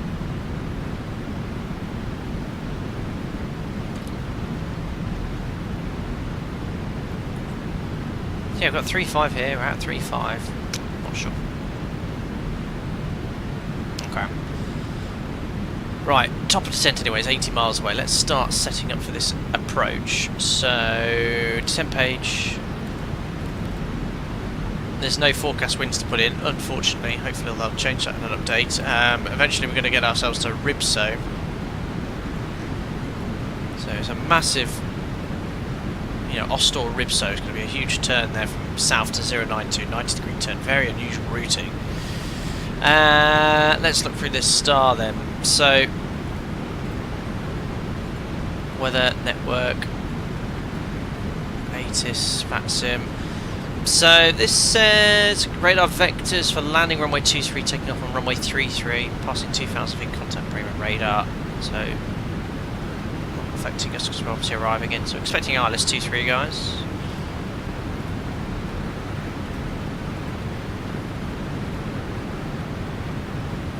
So starting at Ribso. 157. So it doesn't have any of the restrictions coded, unfortunately. So let's bring the ND over here. Like that. The number 129, and we get 2337 up from what you would find your clear effect. Okay. What shall we do after departure? So Ribso, I'm going to put, we just plan a potential shortcut here. So yeah, 102 is going to be way too high, so just for situation awareness, we'll put in our runway fixed ring, so Echo Delta Delta Hotel 23 10 mile ring 5 5 mile ring. Well, they're 4 miles. So, at Delta Hotel 632, I want to plan for a straight in. So if I put here 102, what's the platform altitude for the ILS? 3,000 feet. If I put here, I want to be at 5,000 feet, that's going to be at a good height for our straight in. So let's put 5,000 feet here. There we are. And hopefully that's updated all these altitudes. So Ribso's clearance limit 110 below, which we should be VNAV. So I'll leave it blank 105. So we've planned for a shortcut.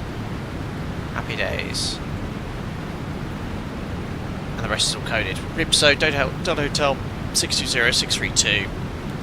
All the way to Delta Hotel 635. Turn base 655. All at 5,000 feet if we don't get the shortcut. 656 and then 220 knots 657, which is the final approach fix. Lovely. ILS 23, frequencies 1113.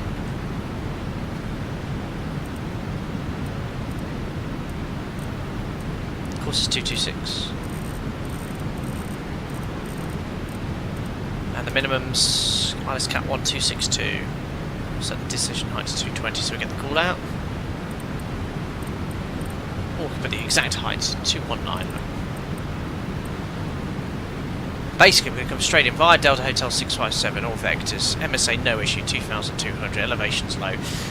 Missed approach, climb straight ahead, 226 until 5.5 DME, left turn to Hamburg VOR, 31. I think that might be me. And then we're left turn to Hamburg, which is coded, stop altitude 4,000 feet. Great. So, busy event, ATC, runway 23, we'll plan to vacate Delta 4 or Delta 3. We should be able to stop here like what would have perhaps been the case in Kristiansand, so let's bring up performance.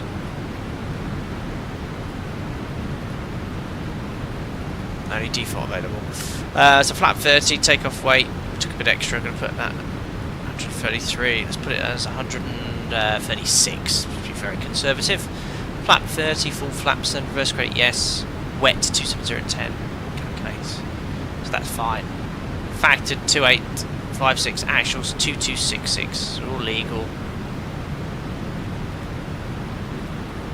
I'll plan to vacate Delta 3 or Delta 4. And that was based off what order brake setting? Order brake 1. Wow, hardly any. Okay. Second 10 reverse, flap 30. 7.7 we're having on arrival, we've got 8.9 now. So 1.1 to burn. Anyway, it's going to be 136.8. Flap 30. Second 10 reverse. Perfect. D4 is the intersection we're looking for. Roger, thank you. Bear that in mind. There we are. So flight level 230, Alpha 2 Hotel Alpha. So what's going to happen now with the FlightFactor, seeing it doesn't think we've reached top of climb. So 230 is set. We've got, oh, it's gone. I think it might have passed it anyway, but that's set. Do you want to press VNAV again?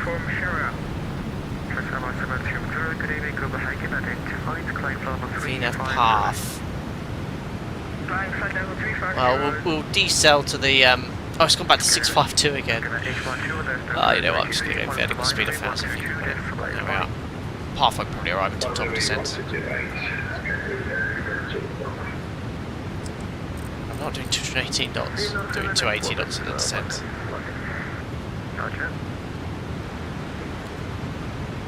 277's target, okay.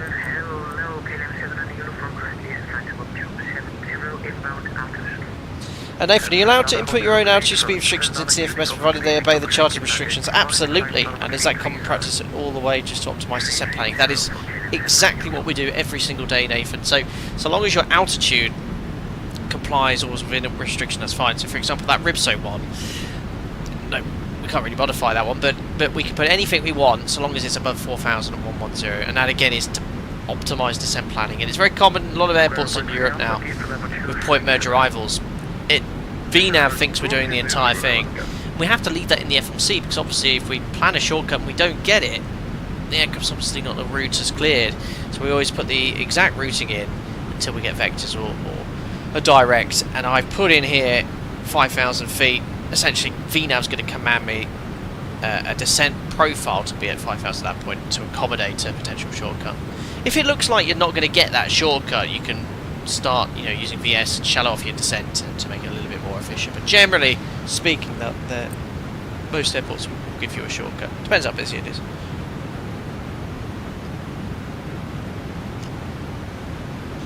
Alright, well, we've managed to get further than the last sector. Don't want to jinx anything. Flight 2 Hotel Alpha, make land for the heading 130. Left 130 degrees, Alpaca 2. Sorry, was that heading or descent flight level? Sorry.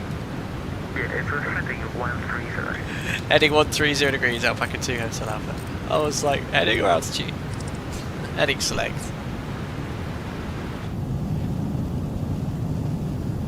Well, sun's setting now into Hamburg.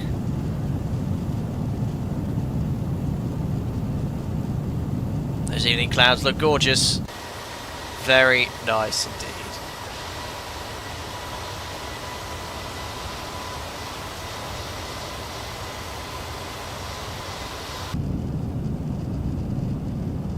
Yeah, it looks great, doesn't it?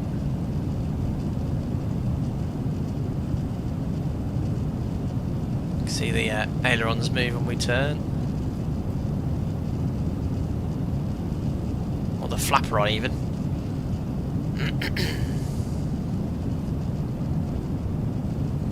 See, making lots of little micro adjustments. Look. Oh, look. That's him. It's very cool.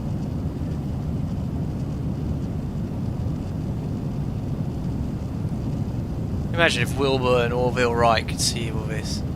Oh, this airplane's 40 years old now.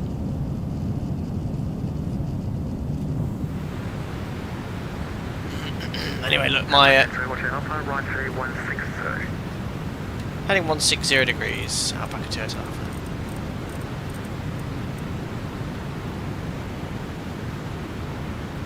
Yeah, so I think you're right. Flapperons do all the hard work. It's too much stress on the wing. I think the A380 has sort of like the aileron split to 3 places. Or three parts, pretty cool. 5 aircraft holding north of the airport. Thanks for the heads up on that. Now usually ATC would sort of be coordinating and give you a lower speed if you're anticipating holding, but who knows how the FlightFactor is going to hold today.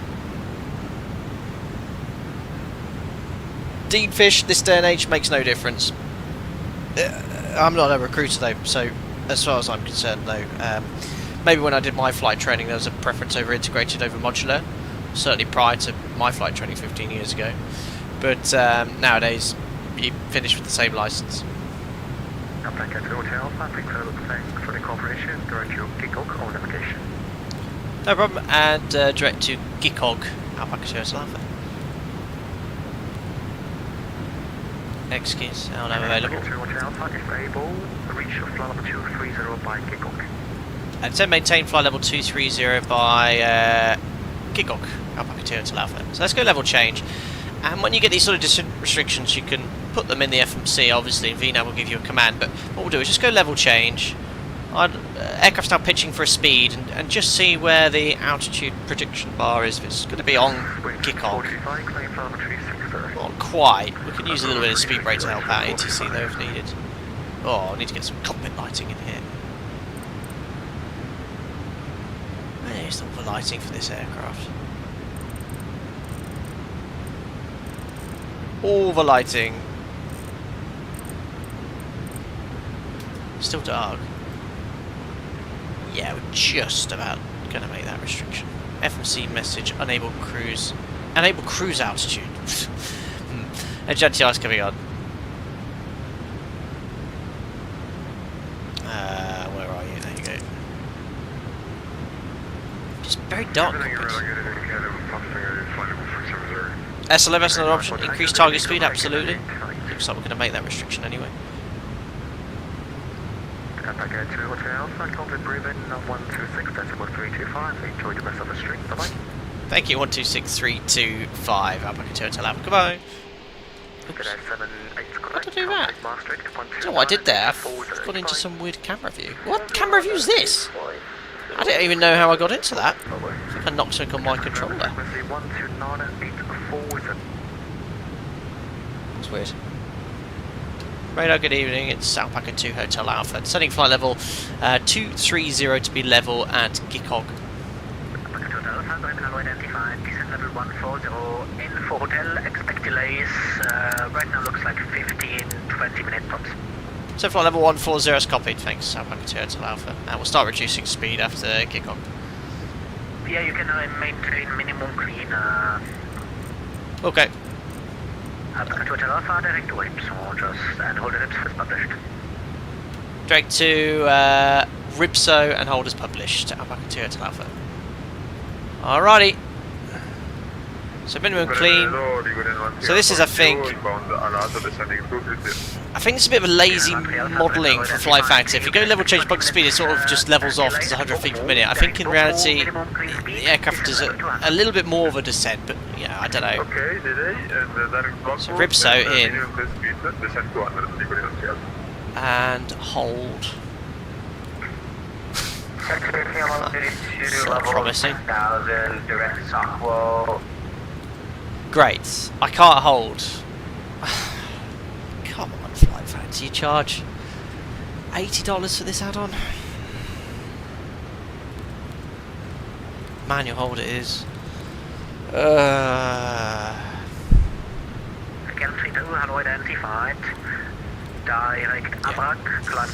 Can't put holds in. Emma, or is it some weird... Gonna have to heading select this.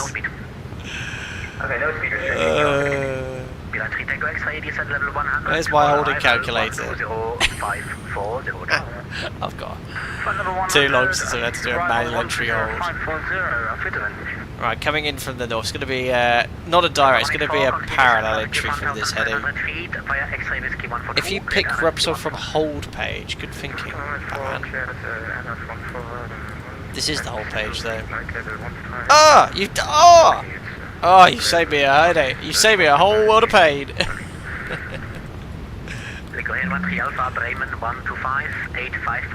You saved me a whole world of pain.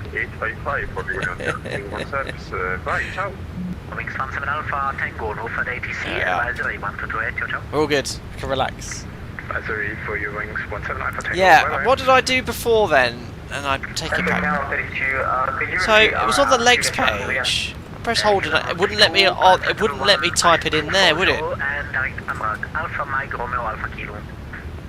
Now it's going to fly it. That's true. Credit where credit's due. That looks amazing. The lighting there is perfect. Absolutely perfect. The sun just hitting the top of the clouds. Look, as it's set but not down here. Very, very nice. Oh, I can't get enough. I need more light in here. All the lights turned up to maximum. Oh my god, the dome's made it very dark. Huh. Don't know what that's all about. Right, engine anti-ice can come off. How do I turn up the backlighting here, or is it turned up? Fix goes in the boxes, same as the 73 FMC. I did that, Nathan, though. I on the whole page, next hold, I was putting in Ribso here and it just wasn't accepting it. Exactly, you're right, it was exactly the 73, but what did I do differently on the second page? Was it on the whole page? I don't know. No storm lights. I don't know, but I need a bit of backlighting here. It's getting dark. Anyway, descending 140, looks like we're going to... Ah, yeah, by the way, VNAV, forget it. Don't care about that now, because we're not going to get a straight-in approach, so... Some problems with configuring holding, so I hope it goes all well. Yeah, continue, yeah, hold that grip, so expect, actually looks like the delays might be now 10, 15 Oh yeah, it still seems a bit strange that it wouldn't accept the same waypoint being typed in directly. Yeah, you should be able to type it and type it. Okay, thank you very much. So I had to line. Descent level 130, delays now at so 15 minutes more or less. So flight level 130 copied. I'll back to Alpha. Yeah, so opposite I line select keyed ribzone, put it in hold, but you should be able to type in the exact same waypoints as well. Someone says he's lighting on the pedestal. No lighting controls at all. Oh no, it's got it. Oh no, it's done its whole Canada. Upside down camera thing. X-Plane need to fix that. Fix it. Floodlights on your left. Yes, it's turned up. Look, maximum. All these are turned up. Map light. Don't need the map light on, to be fair. It's getting better now. I think it's just that transition. I think when the sun sets, it'll be much better. Josiah, you grab the waypoint from the legs page before pushing the hold button. You grab the waypoint. Yeah, but that's fine. You know, you can, as long as the scratch pad has the letters in, you should be able to insert. You know, you can type it, line select key, doesn't matter. Check if the sunglasses are turned on. Is it shift? What is it? Shift S. They were off. Maybe hit the storm button, turn the lights off. I think it'll be alright. What's our fuel situation like? Good question, actually. 8.4, we need 4.6 for Hanover. We're good. Oh, someone's given up. 4.5 for Hanover. Are you able to resume navigation to Limburg, November India Echo? Someone's diverting already. Direct to Nienburg, 797 direct Limburg.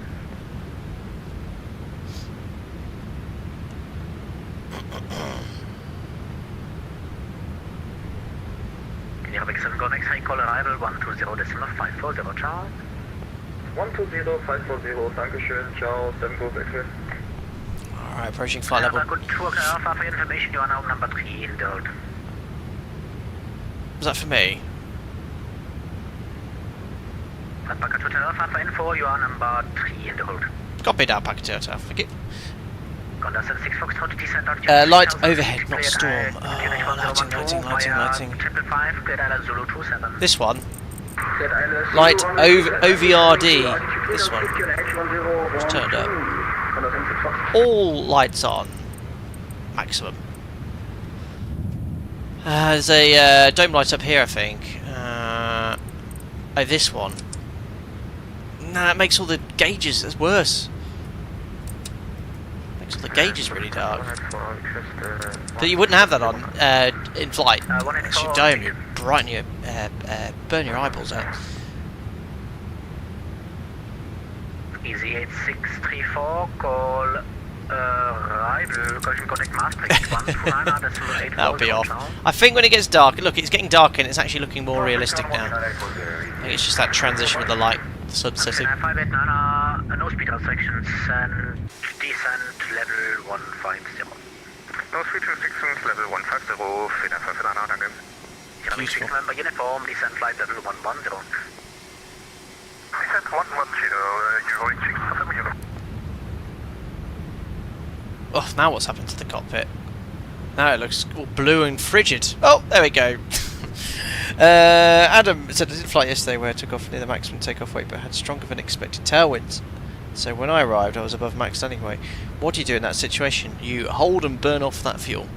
You never land overweight, maximum landing weight, unless instructed to by a non-normal checklist, e.g. it says land at the nearest suitable airport, or if it's a medical emergency.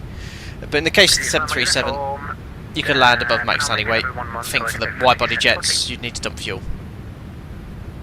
Expecting further descent shortly, going 6 November uniform. Harry says if you can hear diverts and delays ahead, would you consider pre-entering the diversion route in Route 2 as a precaution to reduce workload when making the call? Not really. Because you're putting on a predicted routing, you're probably going to get... Oh, crock, am I below the upspeed? Yeah, I am. You'd just update it on the go. Could you repeat that frequency, Carol? KLM 32126.05. Well, we've gotten considerably further than we did last stream. I'd like to thank everyone for your... Descent flight level 120. Descent flight level 120, Alpaca 2 Hotel Alpha. 120 check. I'd like to thank everyone who helped deal with that issue. So I'm hazarding a guess it is this plugin right now, and this has been reported as an issue in all the FlightFactor aircraft now. I think the 76 and 75 with the latest beta update, because let's not jinx anything so far, but we're doing okay. Walking 1993 is the upspeed on Boeing's, also the VMD. For all intents and purposes, yes, for a clean aircraft, it might not quite exactly be minimum drag speed, but yeah, you know, if your engines fail, you want to fly the upspeed as long as possible.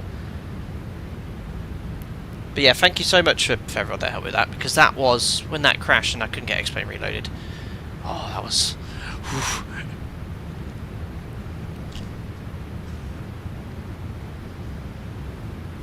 Wow, that's really interesting, SLO. A350 fuel jets are not an option.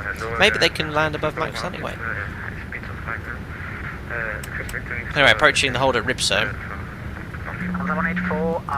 So it looks like the 76 ND doesn't depict the hold entry type. So it's going to probably do a parallel, do an offset entry. So 45 degrees and then 180 degree turn, right turns into Ribso. Oh yeah, generally the predicted best hold speed is slightly above the whole up speed. Doesn't seem to be giving it to us here. 233. See, that's quite. You know what? It is actually pretty close to what you expect. So that's the most efficient speed. That's probably closer to VMD. Who knows?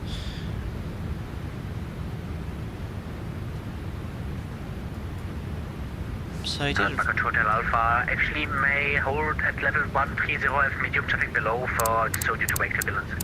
Stop descent flight level 130, Alpaca 2 Hotel Alpha. So 130 is set. So usually when ATC need to give you a stop descent or stop climb, the first thing they'd say is Alpaca 2 Hotel Alpha, stop descent or stop climb. No, credit to FlightFactor. It's looks like so far it's holding nicely. You have heavy traffic holding 2 levels above, so you may get possible wake turbulence. There they are. Chew on my wake. My heavy 76. Oh. There can't be many 767s flying around on that since today.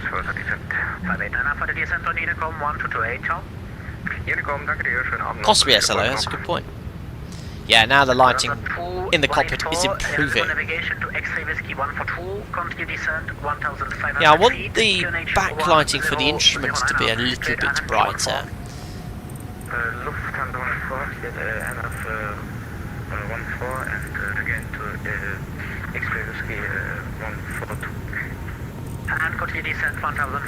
Yeah, it's panel. Oh, it's this one here, but it is already as bright as it goes. Wah. Okay. It'll do.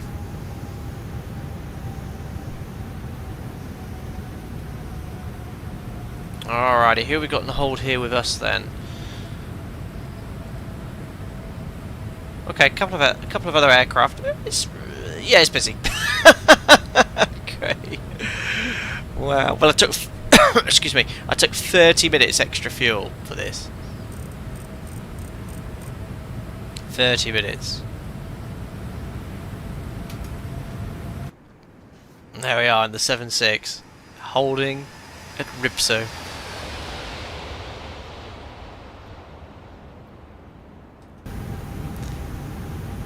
There's currently 5 767s on VATSIM. Yay, I'm one of them. BP Morris, there are double rheostats on your EFIS panel and below the lower ICAS. That's the display. That's for these then. That's for the displays here. No good brightness for this. Descent to 140, hold the trip, so KLM 17 Charlie. Okay. What other line commands are there? I think it's as much as I could do, guys. We're just waiting for it's improving already. You know, every second as they get stuff. Adam Baldy, great question. How do you quickly work out how much fuel you need? Grab your flight plan. Average fuel flow per hour. 4.8 tons. That's actually a nice number because it divides into an hour. 4.8. Half of 4.8 is 2.4, so that's 30 minutes. Half of that again, 1.2 for 15 minutes. And then you could take every 5 minutes is 400 kilos. So that's generally what we do. In the 7.3 we use a conservative fuel figure of 2.4 tons an hour. Jamie, you can change the dial lighting overhead panel to the left of the landing lights. Left of the... I've got this to the right.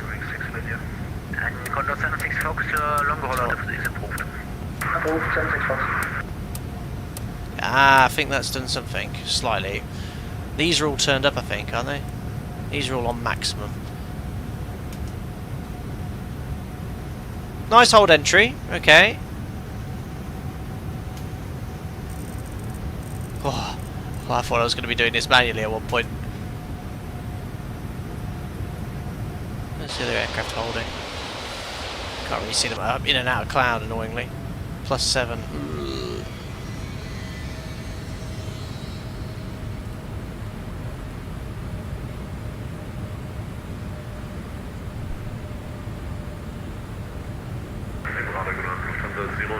Yeah, brightness so many brightness pedals. Oh, what's this green light coming from? What on earth? HSI brightness. Oh no, that one. No, we're not setting that up. I think we've tried every single knob button to try and turn up the brightness of the standby instruments. But that white box is the plugin we've disabled, which caused the crash earlier. We think. You need a separate time rating for the 767 lighting controls. I know. Right, 4.6 we need to divert to Hanoi. We've got 8. We've got plenty of gas. We're good for 25 minutes, guys. If you enjoy the stream, don't forget to like, subscribe as well. Cephalon, do you have a charity stream plan for 98 or are you waiting for the big 100? Every 10,000 subscribers we surpass. Send flight level 100, Alpaca 2 Hotel Alpha. Set 100 checked, vertical speed 1,000. Since 50,000 subscribers, every time we've done 10,000 more, we've done a charity stream. I've already got an idea of what I want to do for 100,000. If I ever get there. So don't forget to subscribe to see me do my charity stream, which is going to be, I think, quite... Well, it might kill me. Mentally, I think. I've got quite an endurance. I wonder if anyone can guess what I've got planned. I doubt it. I've got something I'd like to do. 120540. Thanks for all the information today, Alpaca 2 Hotel Alpha. Goodbye. Yeah, it's giving me loads of information, sort of. If I could see 120540. Golf X-ray, continue descent, altitude 4,000 feet. Facer, Sydney to New York. Starship into Atlanta. Holding it up. We are low on fuel, about 35 minutes. 35 minutes of fuel remaining. That's so that'll be a minimum fuel call, which I think he made. Curtis Jenny World Tour. No, it's not ultra long haul. Oh, you guys are nowhere near. Your guesses are well off. No ultra long haul or anything like that. More challenging than that. More mentally exhausting. I'll give you a clue. I'll be hand flying for a considerable period of time. Cheers. Cheers, Trench. Dairies, I think that is. Thanks for 10 years, buddy. Can I get another gin and tonic? This hold has been going on for a while. Right, I'll talk to the crew. We'll reopen the bars, Trench Dairies. Thank you very much for 10 euros. Appreciate it, buddy. Minimums. Approaching minimums. Hello, it's Alpaca 2 Hotel Alpha. We're holding at Ribso, descending flight level 100. Alpaca 2 Hotel Alpha Heavy, Bremen Raider, good evening. Check information, India. Cancel holding via Ripso. You are clear at Ripso 3, Papa arrival. Expect LS runway 23. After Ribso, we're cleared on the Ribso 3 Papa, expecting ILS 23, Alpaca 2 Hotel Alpha. Okay. There we go. Well, I'm sorry, Trench Diaries, you're not going to get your gin and tonic. Bar's now closed, as we're basically about to start the approach. And welcome aboard as a new member, Carter and Boys, thank you very much. Glad you joined the content, you get invited to our members only Discord. Hope you enjoy the custom emojis and chat. Hold, exit hold, exit R. So, after Ribso, it should continue on the arrival. No. D3 across the Atlantic, no. Spirit of St. Louis, no. Hand flight 2 below across Greenland and Lovers, no.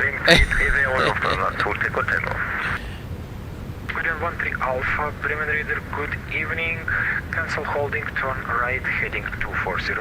Alright. Cancel holding, right, heading 240. Welcome Thomas Farr, thank you very much for your subscription. Welcome aboard, sir. Ooh, 8 more subscribers and we'll pass 98,000 subscribers during the stream. Just looking at the number, 97,992. No, Terry hasn't said no to the 24-hour Blériot stream. No. Alright, levelling on flight level 100, so we'll just monitor this because exit is armed. So it should carry on afterwards. 6 November, uniform, continue descent, altitude 4,000 feet, QNH 1012. Beautiful. PMDG DC6 Astro Navigation, yes, I'll get my sextant out. Alright, post-cruise checks, lights, all the lights. Fuel, 7.8, we need 4.6 to divert to Hanover. Pressurization is fine, seatbelts. Oops, that should be on already. There we are, check's complete. Welcome as a member as well, DGS 4000, thanks for your support. Glad you enjoyed the content, members only Discord for you as well. Welcome. Dad Buster Raid, Hot Air Blue World Tour. I'll just have to leave you all guessing. You'll have to see in 2008 subscribers time. Alright, so we're not in America, so you can't descend with the profile. You have to wait for further descent. It's all coded ready though. So just make sure it makes that turn right. Welcome Andy, hope you're doing well buddy.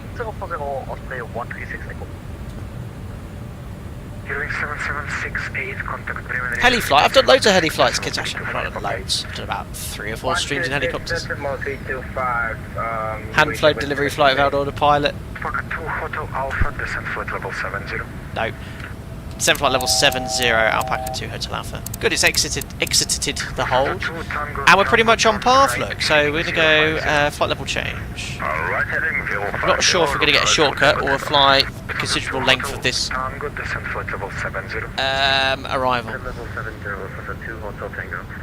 Mark's got A320 in the pyro, completed it. Done that already.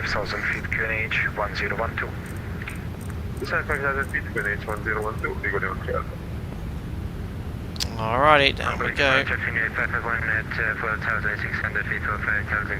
Is the real world Alpaca right that you're live stream? No. So now it's gotten. Oh, the lighting. Oh my goodness me. Come on, lighting. Where are you? Come on. There you are. Yeah, lighting's fine now.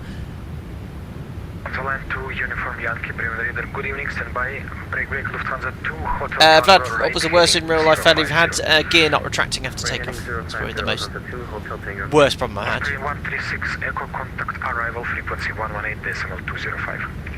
I was getting busy now. Osprey, that's British Av Geeks virtual airline, isn't it? I've heard of Osprey or two. Mouse landing revisited. Oh dear. Bobby, this is that's it. Cancel holding, turn left, heading 220. Expect ILS 23, turn left. Gosh, well, she looks at the weather in detail. KLM 17 Charlie, Bremen Reader, good evening. Did say listen to information, India. There we are. Clear Tripso 3 Papa arrival. So 28012, light rain, few clouds around, 18 degrees, QNH is 1012, recent showers away. So no thunderstorms, thankfully. Golden 13 Alpha, descent altitude 4,000 feet. Cheers, Dean Fish. Contact arrival frequency 118. Listen, pay for the hold. Oh, we're not in the hold anymore. Irrelevant. Actually, flight time scheduled is 1 hour, so we're already 22 minutes late. Let's go. 118205. 118205, Lufthansa 210. Finnair 551, contact Bremen Reader 125.855, bye-bye. It's super low here, actually. Finnair 551. So I'm having a little spy on Alpaca 2 Hotel Alpha, continue descent altitude 4,000 feet, QNH 1012. send actually 4,000 feet QNH 1012, Alpaca 2 Hotel Alpha. So 4,000 feet set QNH 1012. Press the arrow to set it on the other altimeter. There we are, passing 7,400 for 4,000 feet. Standby altimeter set. Yeah, I was having a little spy on Navigraph here. So I've not been given any speed control. Oh, it's 220 knots. Oh, on the star. So there we are. Look at these. That's 3 aircraft altogether. Left 035, Let's see what happens when we get closer. Actually, I'm just going to fly 223. Or it's going to be below the up speed. 5,000 QNH 1012, to you for Becky. Alright, inbound to Delta Hotel 632. Hamburg arrival Titan 25, All those edges, that's great. 110 and heading 330. Did you set barrier minimums already? I did, Ruben Schwartz. We set it on as a decision height. You wouldn't usually do radio altimeter, but it just triggers the minimum score. 118.05. And as a reference, we could set it at 262. That. Heading 050, your wings 6 November uniform. Austrian 4 Whiskey Juliet. This radio sounded very realistic. The Eurowings, that was cool. Expect vectors for less runway 23, turn right, heading 060. Expecting vectors, let's 23. I'm glad I got that extra 30 minutes of fuel on today this evening though, guys. Whew. Lufthansa 2 Hotel Tango, turn left, heading 020. That's heading 020, Lufthansa 2 Hotel Tango. That's the airport down there. 6 November uniform, keep speed 220 knots. There you go, that's the airport. Doing 6 November uniform, speed 220 knots. Speed 220 knots, your wings to the 6 November uniform. Oh! Lufthansa 2 Golf India. I did set the frequency, yeah, 1113. Nathan, how far could you expect the auto-ident lock and course to display correctly? Still showing a course of 268. So this is on the 76, the ILS tuner. You tune the ILS down here. I think you just leave this on auto manual, let it do its thing. Cloudbound, do you have a lighting mod? Nope, this is stock X-Plane 12. It's improved significantly. 028 preliminary, good evening, identified, your clear trip, so 3 Papa arrival, expected as That's busy. Contract trip, so 3 Papa cleared, and sorry, expect ILS 23 Lufthansa 05. Lufthansa 2 Hotel Tango, contact hub arrival, frequency 118.205, Papa. That's the frequency I'm expecting next. Yeah, it's on standby. This green LED lights are very bright. November uniform, contact arrival 118.205, call sign only. 118.205, call sign only. Many thanks, service. Bye. Oh yeah, Nathan, it's quite cool. 7576 has its ILS tuner and the pedestal. It's quite unique. Oh, we've got to land, park, and got a lot to do. We've got to get in first time as well. No go arounds. Traffic on final there. 25 heavy preliminary, good evening. Identified. Expect We're going to do quite a lot of this point merge arrival. This one doesn't actually have a vector after the downwind leg look. It actually does turn. Left heading 045. Left heading 045 degrees. Alpaca 2 Hotel Alpha. He needs more time, so he's taking me off the arrival at heading select. Oh no, sorry, I take that back. He's vectoring. He's just putting me on a heading downwind. Okay. 10 KLM 17 Charlie, keep speed 220 knots. Andy, the night lighting is very nice, isn't it now? Look at that. Very nice. Well, I think we fixed the issue. Don't say it. No, I'm not going to risk it. Let's go on the ground first, guys. So, I'm trying to do as much an efficient descent as possible on a CDA, so that's why I'm going vertical speed. Hotel Alpha, contact arrival frequency 118.205. 118205, course on only Alpha 2 Hotel Alpha, bye. And left heading 310, descent 3000.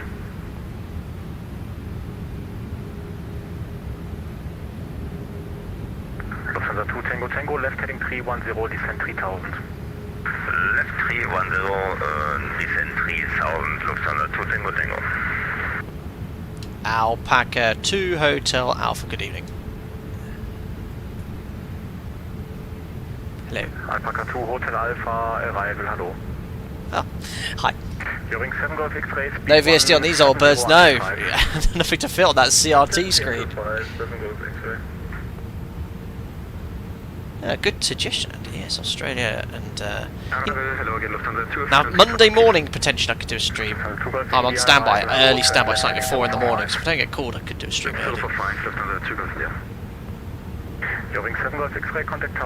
Astrodew is exactly that, it's intuition, experience, exactly. I wouldn't expect a cadet to know really what to do, so shadow it even off more now, look. It's going to be extended downwind. We're super low and super far out, so it's impossible now really, just 200 feet from here. Becomes a bit trivial in these sort of busy VATSIM events. Right heading 120, you're reading 6 uniform. Yeah, we're way below the ILS profile. That is a bright light. Oh, well, we are currently minimum clean Alpaca 2 Hotel Alpha. It's 223 knots.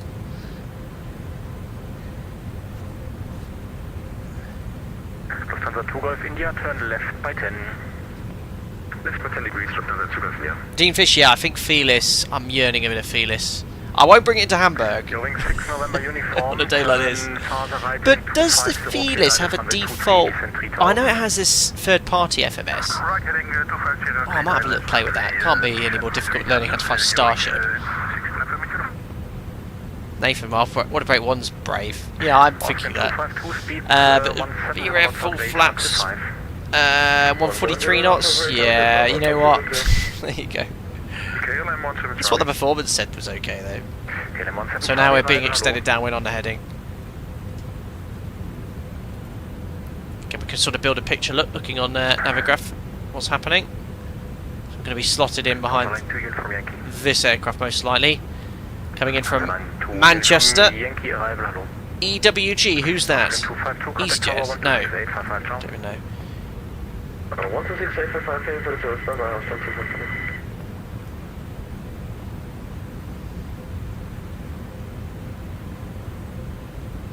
Yeah, the default FMS or the LTN 92. It's not a super steep learning curve. Now, Ruben, I looked for a PDF document or a tutorial on that. I couldn't find one, so I might have a look at that. LTN 92 is fun. It's just like the INS, but instead of typing the coordinates, you just type in the name of the fixes. Okay. Can you do on-have arrivals with it? Okay. You guys loving the LTN? All right. Next X-Ray stream, I'll look into that. Or Concorde, but I think Concorde might need updating. God, X-Ray's looking incredible. How's my fuel situation? 4.6, 7.2. We're good for gas. We're good for gas.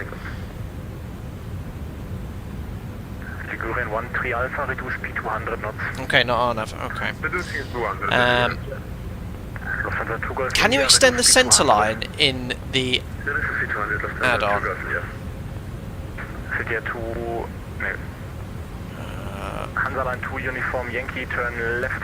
Yes, you can. What's the intercept course? 226. Left 045, speed 200 to uniform Yankee. Execute. So what I've done, that magenta line is the localizer. You can do the same thing in the 737. So if you, obviously I'm really far out now. So in X-plane, look, I'm out here. Lufthansa 2 Hotel Tango, turn farther You left. probably won't pick up the localizer in X-Plane. You would in real life, you could pick it up even outside its DOC, but you have to use a different way of doing it. And LNAV's a good way of doing it by extending the sensor line. No RNAV, okay. We've got to find somewhere to fly it and use it. 30 miles downwind, nice. I know. This is where you got to balance the realism with busy phantom events. I can't do a scene. I'm doing 100 feet per minute, you know. Lufthansa 2 Hotel Tango, farther left heading 220, cleared ILS runway 23. Go to the... Maybe over Denmark soon. Alpaca 2 Hotel Alpha, very sorry for the long downwind, right heading 240. No problem at all, a lot of traffic. Right, 240, Alpaca 2 Hotel Alpha.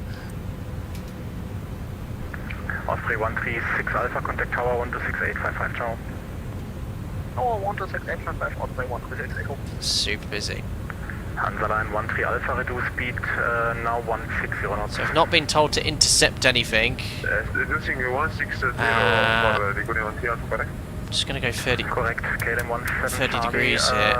Yeah, turn left heading 300. Left 300. So I think this heading is taking. I think he's taking me through the localizer basically onto the other side. Oh, yeah, there is actually a localizer picked up here. It's pretty good. So that's the localizer there, but we've not been cleared to intercept. So I think he's going to turn me through the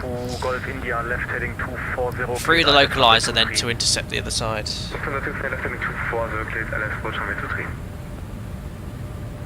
Portugal 159er. Bit of rain, lovely. Yeah, hello. Hello. He's getting tired. We're all tired. Chat's tired, I'm tired. It's started raining now in the sim. The aircraft's actually climbing slightly, struggling with this turn. Come on, FlightFactor, descend. It's actually cross.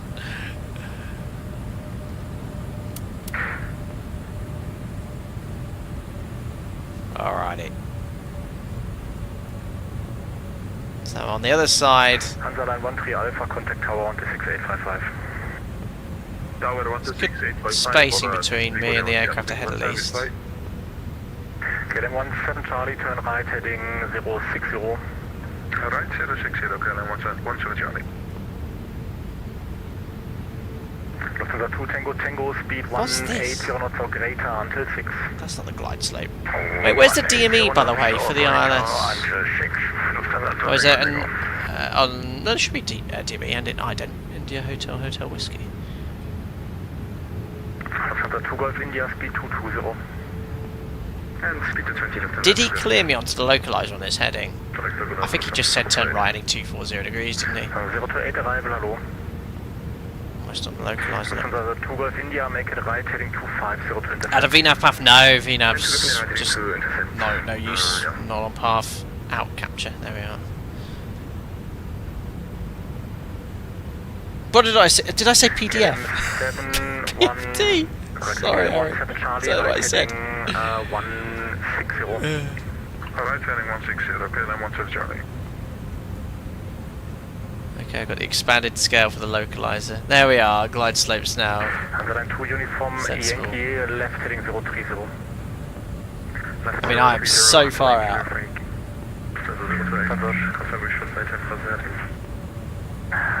Yes, please. Lufthansa 2 Tango Tango, contact tower 126.8. Alright, look, I'm sort of a little spy here, look, we're being slotted in here. Ah, 35 edits. Alpaca 2 Hotel Alpha, can I intercept localize on heading 240? Affirm, cleared ILS, descent 3000. So 3000 cleared ILS, Alpaca 2 Hotel Alpha. Alrighty, so lock. Where are you on here? There we are, lock capture. Heading is 226. Okay, localizer captured. So glide slope isn't going to come alive for quite some time. So I'm just going to keep the speed here. However, let's have a look at the traffic ahead. We're currently doing a ground speed of 219 knots. They're doing 197. Oh no, that's the aircraft ahead. 197 as well. And I'm doing 219. Doing 6 It's the problem with the 76, it's a chunky aeroplane. 180 knots or greater until... 1, 2, 3. 180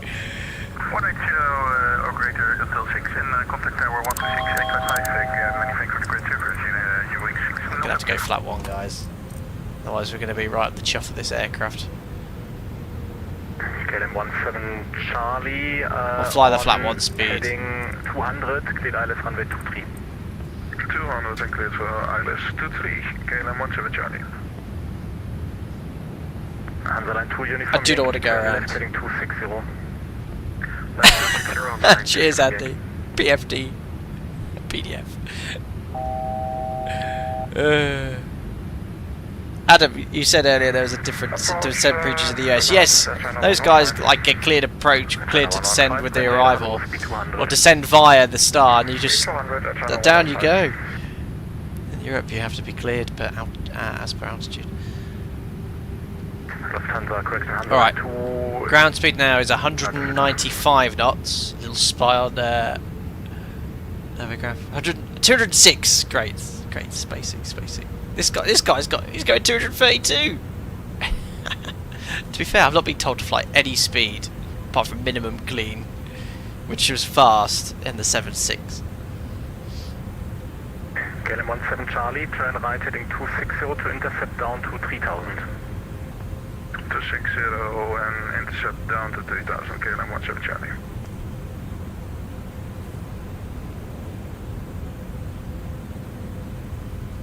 Oh, that guy's isn't going to be alive for a while. We're still 25 miles out.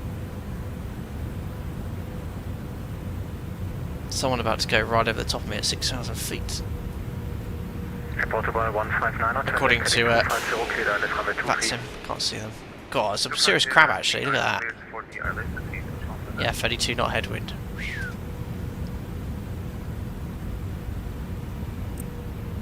KLM behind struggling to maintain separation. I mean, I'm doing like 203 knots. It's not slow. That's the typical upspeed for like your 7.3s and whatnot. What's that? Master caution. Altitude alert. Yes, that's fine. Should clear altitude. 3000 now, please.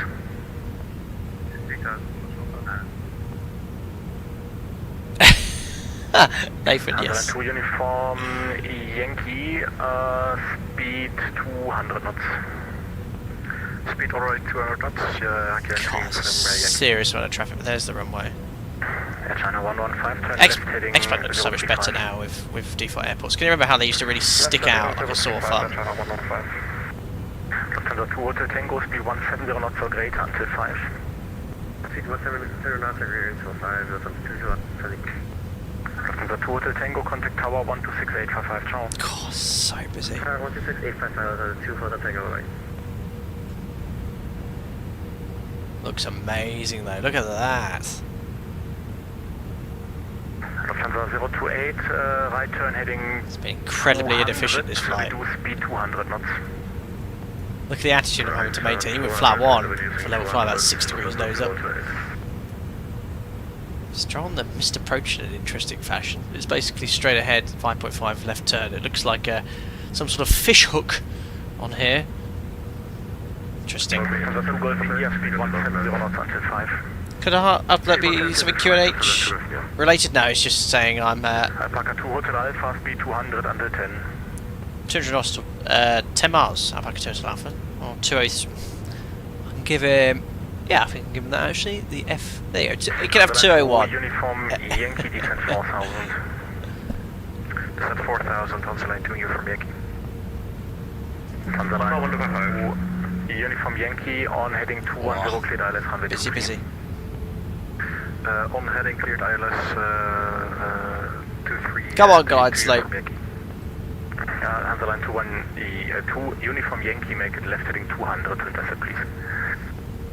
Left 200, 2 uniform Yankee. Harry, from experience, busiest, most chaotic airports in Europe for ATC, Barcelona. Is that even a question? Nah, you never see traffic on this level though. That's why they have slots and schedules to stick to. But Barcelona can be very busy. Coming in number 4, well no, number 8, 9 for the approach. Heading 250, cleared ILS runway 23. Right turn 250, cleared ILS 23. John, under KLM behind you. 18 best to control me, so zigzagging all the way. Oh, roger. Well, I'm doing 201 knots indicated, Mr. Post. 115, turn left heading 310. Left heading 310, China 115. Any second now, guys. Approaching 10 miles. So, Mr. Post, Mr. KLM, when I get to 10 miles, I'll reduce to around 165 knots, but we'll slowly be decelerating to that speed, but not until 10 miles.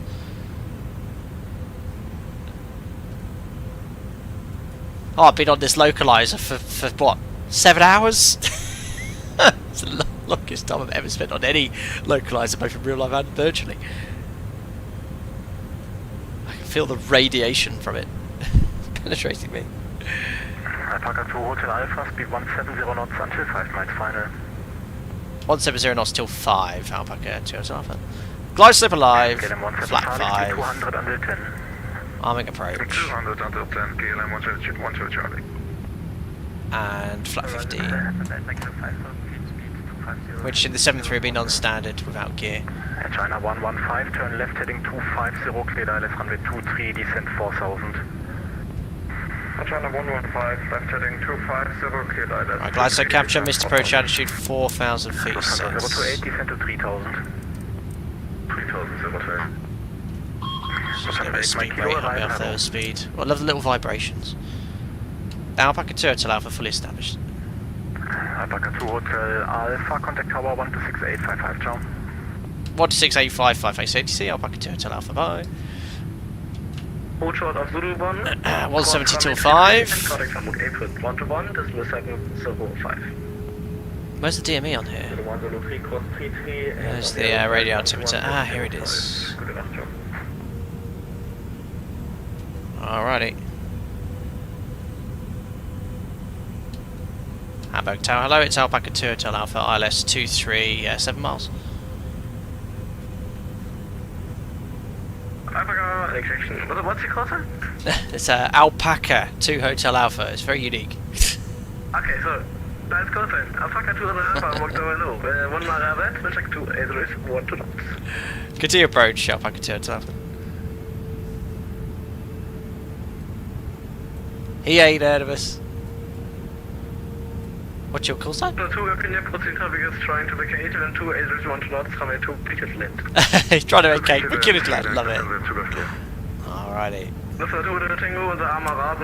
So I think we'll start configuring now, approaching 5 miles, 5.4, gear down, flat 20. Landing checklist, star switches continuous, no recall. There is a recall. Oh no! There we are. Recall, check, speed brake, arm green light, landing gear. There's no green light, but 3 green, auto brake is set to 2. Flat 30. 143 plus 148. So flaps 30. No green light, waiting for landing clearance. Speed, speed, speed, speed, come on, 148, drop 10 knots below, V-fly.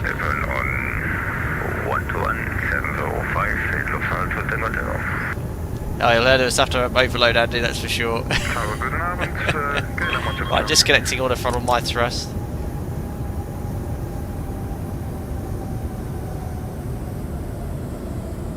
Oh, I have no idea what the target thrust setting is for a 7.6. Flat 30 gear down. Disconnecting autopilot. Position 903.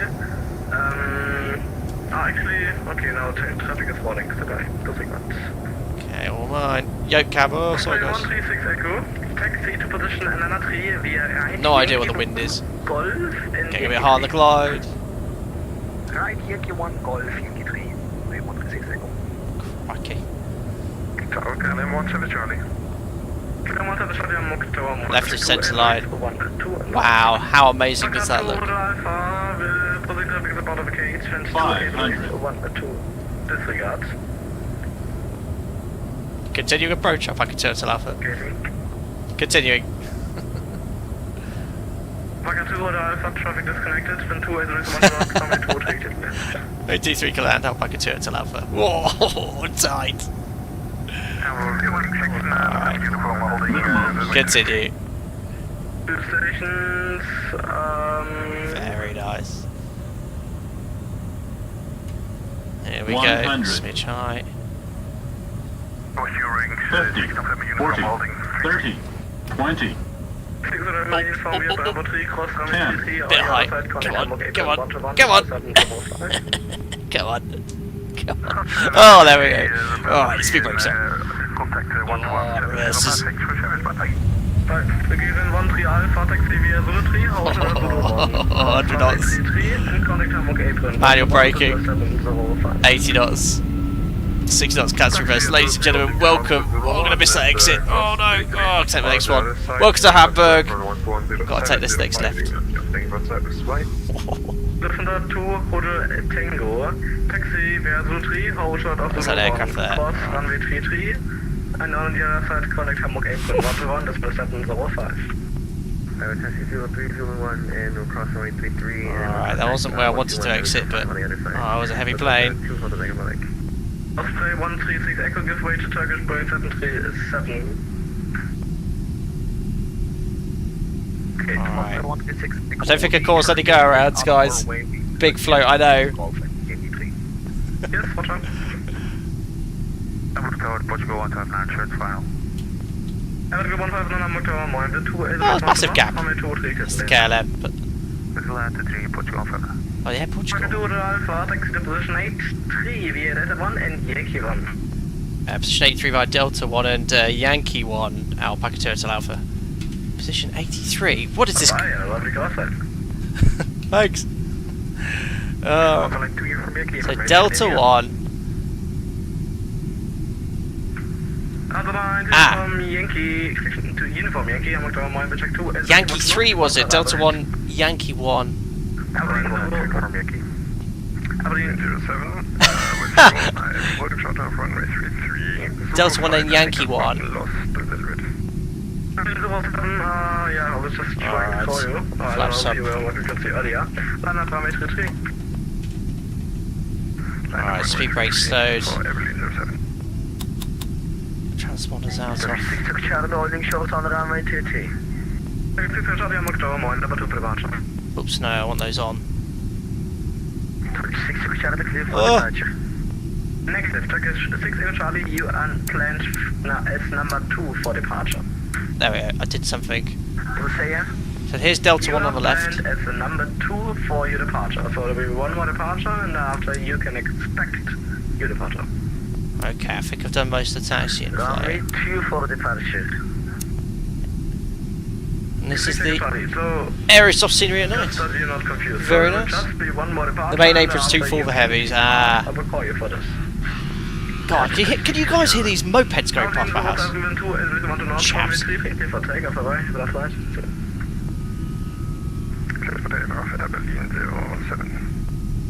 Stand 83. Okay, Delta 1, Yankee 1, stand number 83. Okay. Even I can't get lost on that one. Can you hear them? Yeah. Alrighty. Well, we managed to complete a flight successfully, that's the main thing, so I... God blimey, moped Fraz. If you get yourselves the FlightFactor 767-300ER, or you have either aircraft, do yourself a favour... Where's my plugins? Disable this then, TGDS, and thank you so much to all the other people who have suffered like me and provided the feedback to disable that as well. Appreciate that. Adam, yeah, the flight demos felt good on final. Yeah, it did feel very, very nice indeed. You know, it's a heavy aeroplane, so it does feel heavier than the 7.3. Roll rate's a bit slower. I have to say it was quite nice.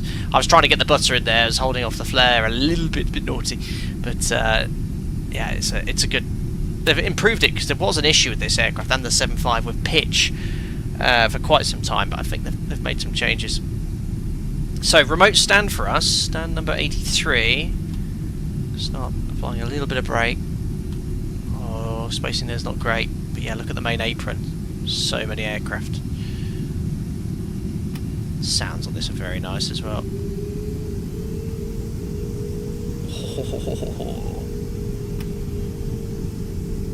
Cheers, Banana Man. Yeah, thanks for your input earlier as well. Really appreciated.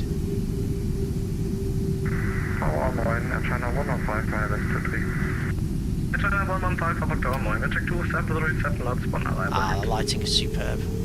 Only problem is there's a fuel truck blocking my stand.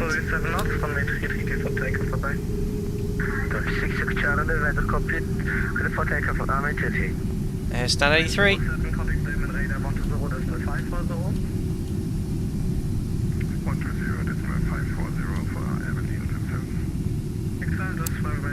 Alright, lights coming off. Oh, the click spots are not very good for that aircraft. There's the marshaller in the car park.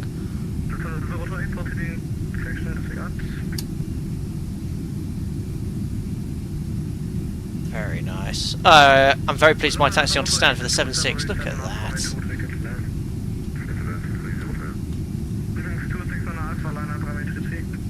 It's X-Plane GSX. There we go. Ah, stop. Wonderful.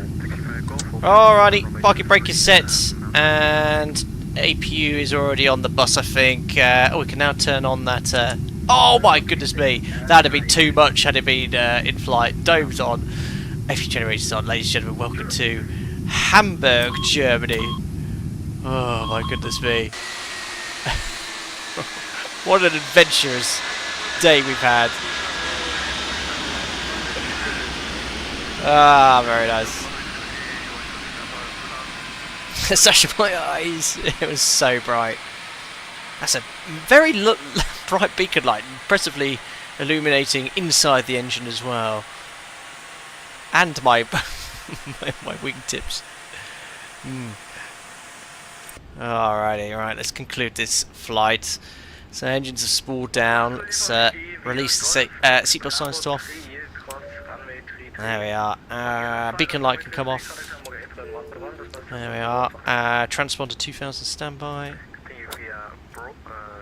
How much fuel did we land with in the end? Plenty, I think. We needed 4.6 to divert. Yeah, 5.8. We're getting down to our last sort of 5-10 minutes before we had to commit to diversion. But that extra 30 minutes of fuel we used. But yeah, long old flight that was.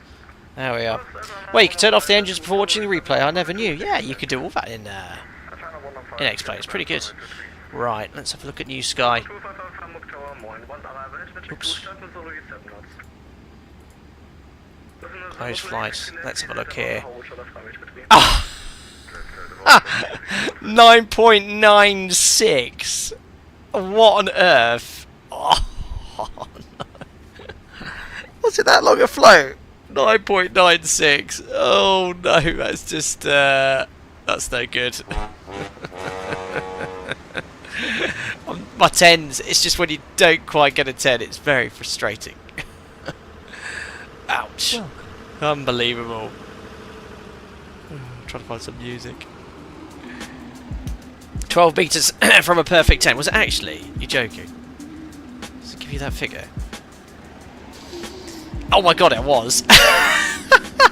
Long lane. 790 meters from threshold. 790, 780 max accepted. Oh my goodness me, I was 12 meters. I mean, what's 12 meters in the length of a 767? Brutal, New Sky. Yes, I lost money because I only had 123 passengers, look, and not much cargo. Sorry, Alpaca Airways. Not the most profitable flight. I should have just cancelled the stream after the crash on the first sector. Oh dear. Andrea says, don't turn off hydraulics for replay and turn on the lights before you go into replay mode. Roger, I'll do that now, because I'll be doing that very soon. Anyway, I'll just have a quick look at the scenery around for you. Non-standard then, the lights are on for the replay, which is coming up. But yeah, look, thanks to Aerosoft for sending me the scenery. We had a very brief look when we left here, but obviously only for X-Plane users this scenery. I think there's a very good one available from Microsoft Flight Simulator. But Hamburg is one of those airports where you'd probably consider investing in, because as you've seen tonight, it is incredibly busy on that sim. You've got a little bit of a very, very basic terminal modelled, but you know, X-Plane series generally don't have as much interior details available in Microsoft Flight Simulator, but obviously all the taxiway markings are accurate, all of the runways are accurate as well. Updated textures and the airport as of today as well. I think the only thing that was someone commented at the start, there's a 707 here which was removed a few years ago. That's actually here on the model. But apart from that, it's a very nice scenery. You could consider investing in your X-Plane scenery. Anyway, that's probably the shortest oh god, overlay. I'm so I need to rest, guys.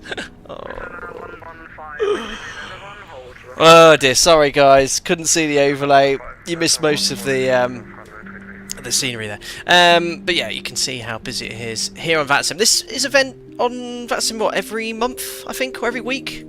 Well, you've seen how busy it is. And it's already 10 o'clock in the evening, it's 11 o'clock here. I think the event was meant to already finish, but look at the amount of traffic coming in. Expertly handled by all the controllers today. Oh, he's going around.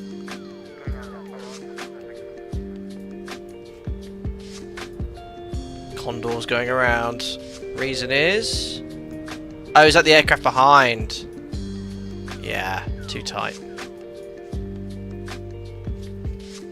Yeah, there he goes. Yeah, it's hard sequencing aircraft onto a single landing runway there. Crazy. Awesome. Anyway, glad. Thank you very much. Glad I persevered until the end of the stream. Yes, absolutely. I'm going to go in there because people are going to tell me off for leaving the lights on. Yes, it did require a little bit of perseverance today, but yeah, thank you so much to everyone's help after the sim crash earlier.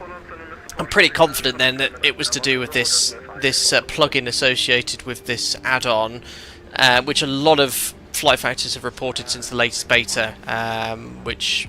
well, we got no log from X-Plane, but I've not had any crashes in X-Plane for months, and seeing others have had the same issue. I'm quite confident that was the issue we had. Anyway, we disabled that plugin, didn't have the issue on the return sector.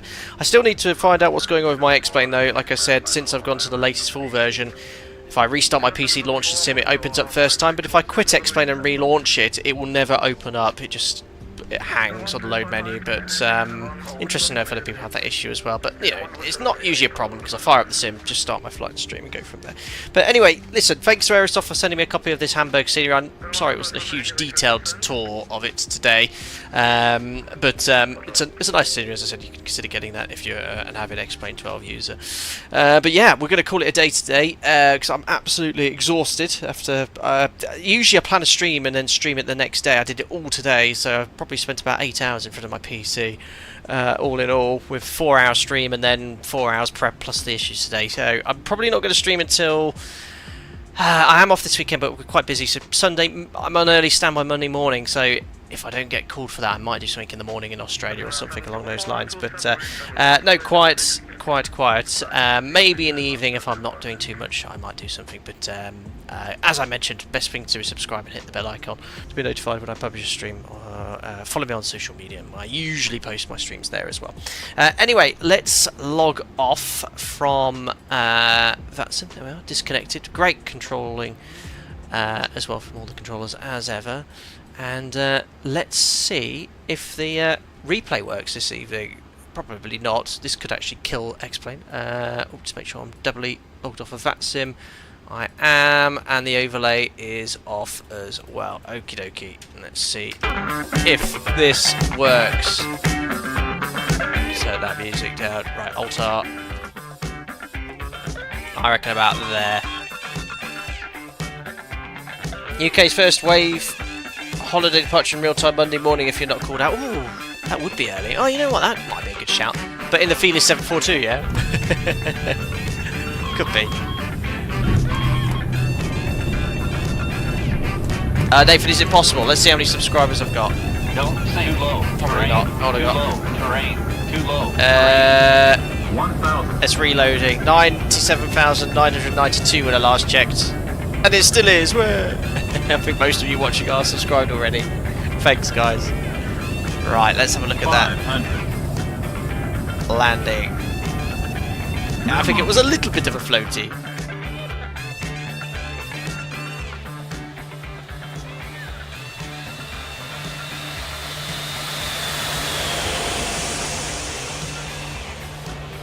Alright, so over the threshold. There's always a bit of an FPS drop once you zoom in here with all the lights. Yeah, I flared too high. So I was worried about smashing it down, and then all of a sudden I did a secondary flare. Cool FPS, it does not like zooming in with all these lights. Yeah, that was a long landing.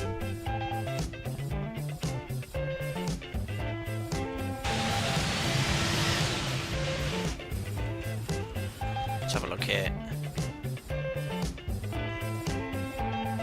That's a better view.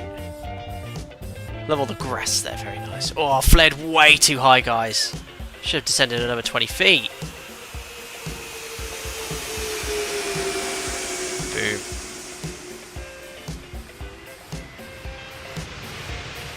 Oh, those sounds good. Just need more volume. Yeah, the approach lights look superb, but I've always noticed on the replay when you zoom in like this and it has to load all of the lights and all the things in the background, it does really spike your FPS a little bit. Oh, interesting tower view. Let's have a look from here. Oh, that was a massive float. So all volumes turned up to maximum. Good luck, Arsenal player. Descending and landing in Helsinki in the 900 KLM. Enjoy your flight, sir. Float, float, float, float, float. 12 meters too long, though, to avoid that perfect 10. Yeah, they just need to tone down the beacon lights a little bit.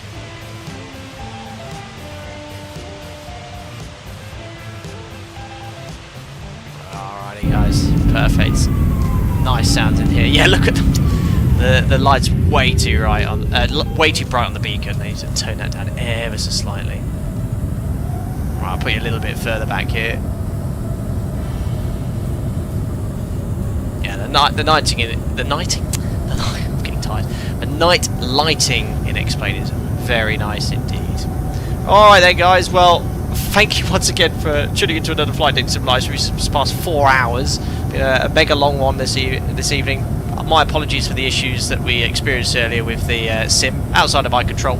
But once again, you all came and helped me fix the issue that we were having with the FlightFactor and this plugin getting it disabled, and no issues on the return sector. Shame we couldn't get to do a landing in Kristiansand, so we're looking to fly to the airport again one day at some point as well. But anyway, we had fun. Thanks to Aerosoft for sending me the scenery, to all the donated, thank you for your generosity, to all the members, thank you for your continued support, etc, etc. Hope you enjoy the weekend coming up, guys, and if you enjoyed the video, don't forget to like and subscribe to stay up to date with the latest content, and I'll see you all very, very soon. Good night from me.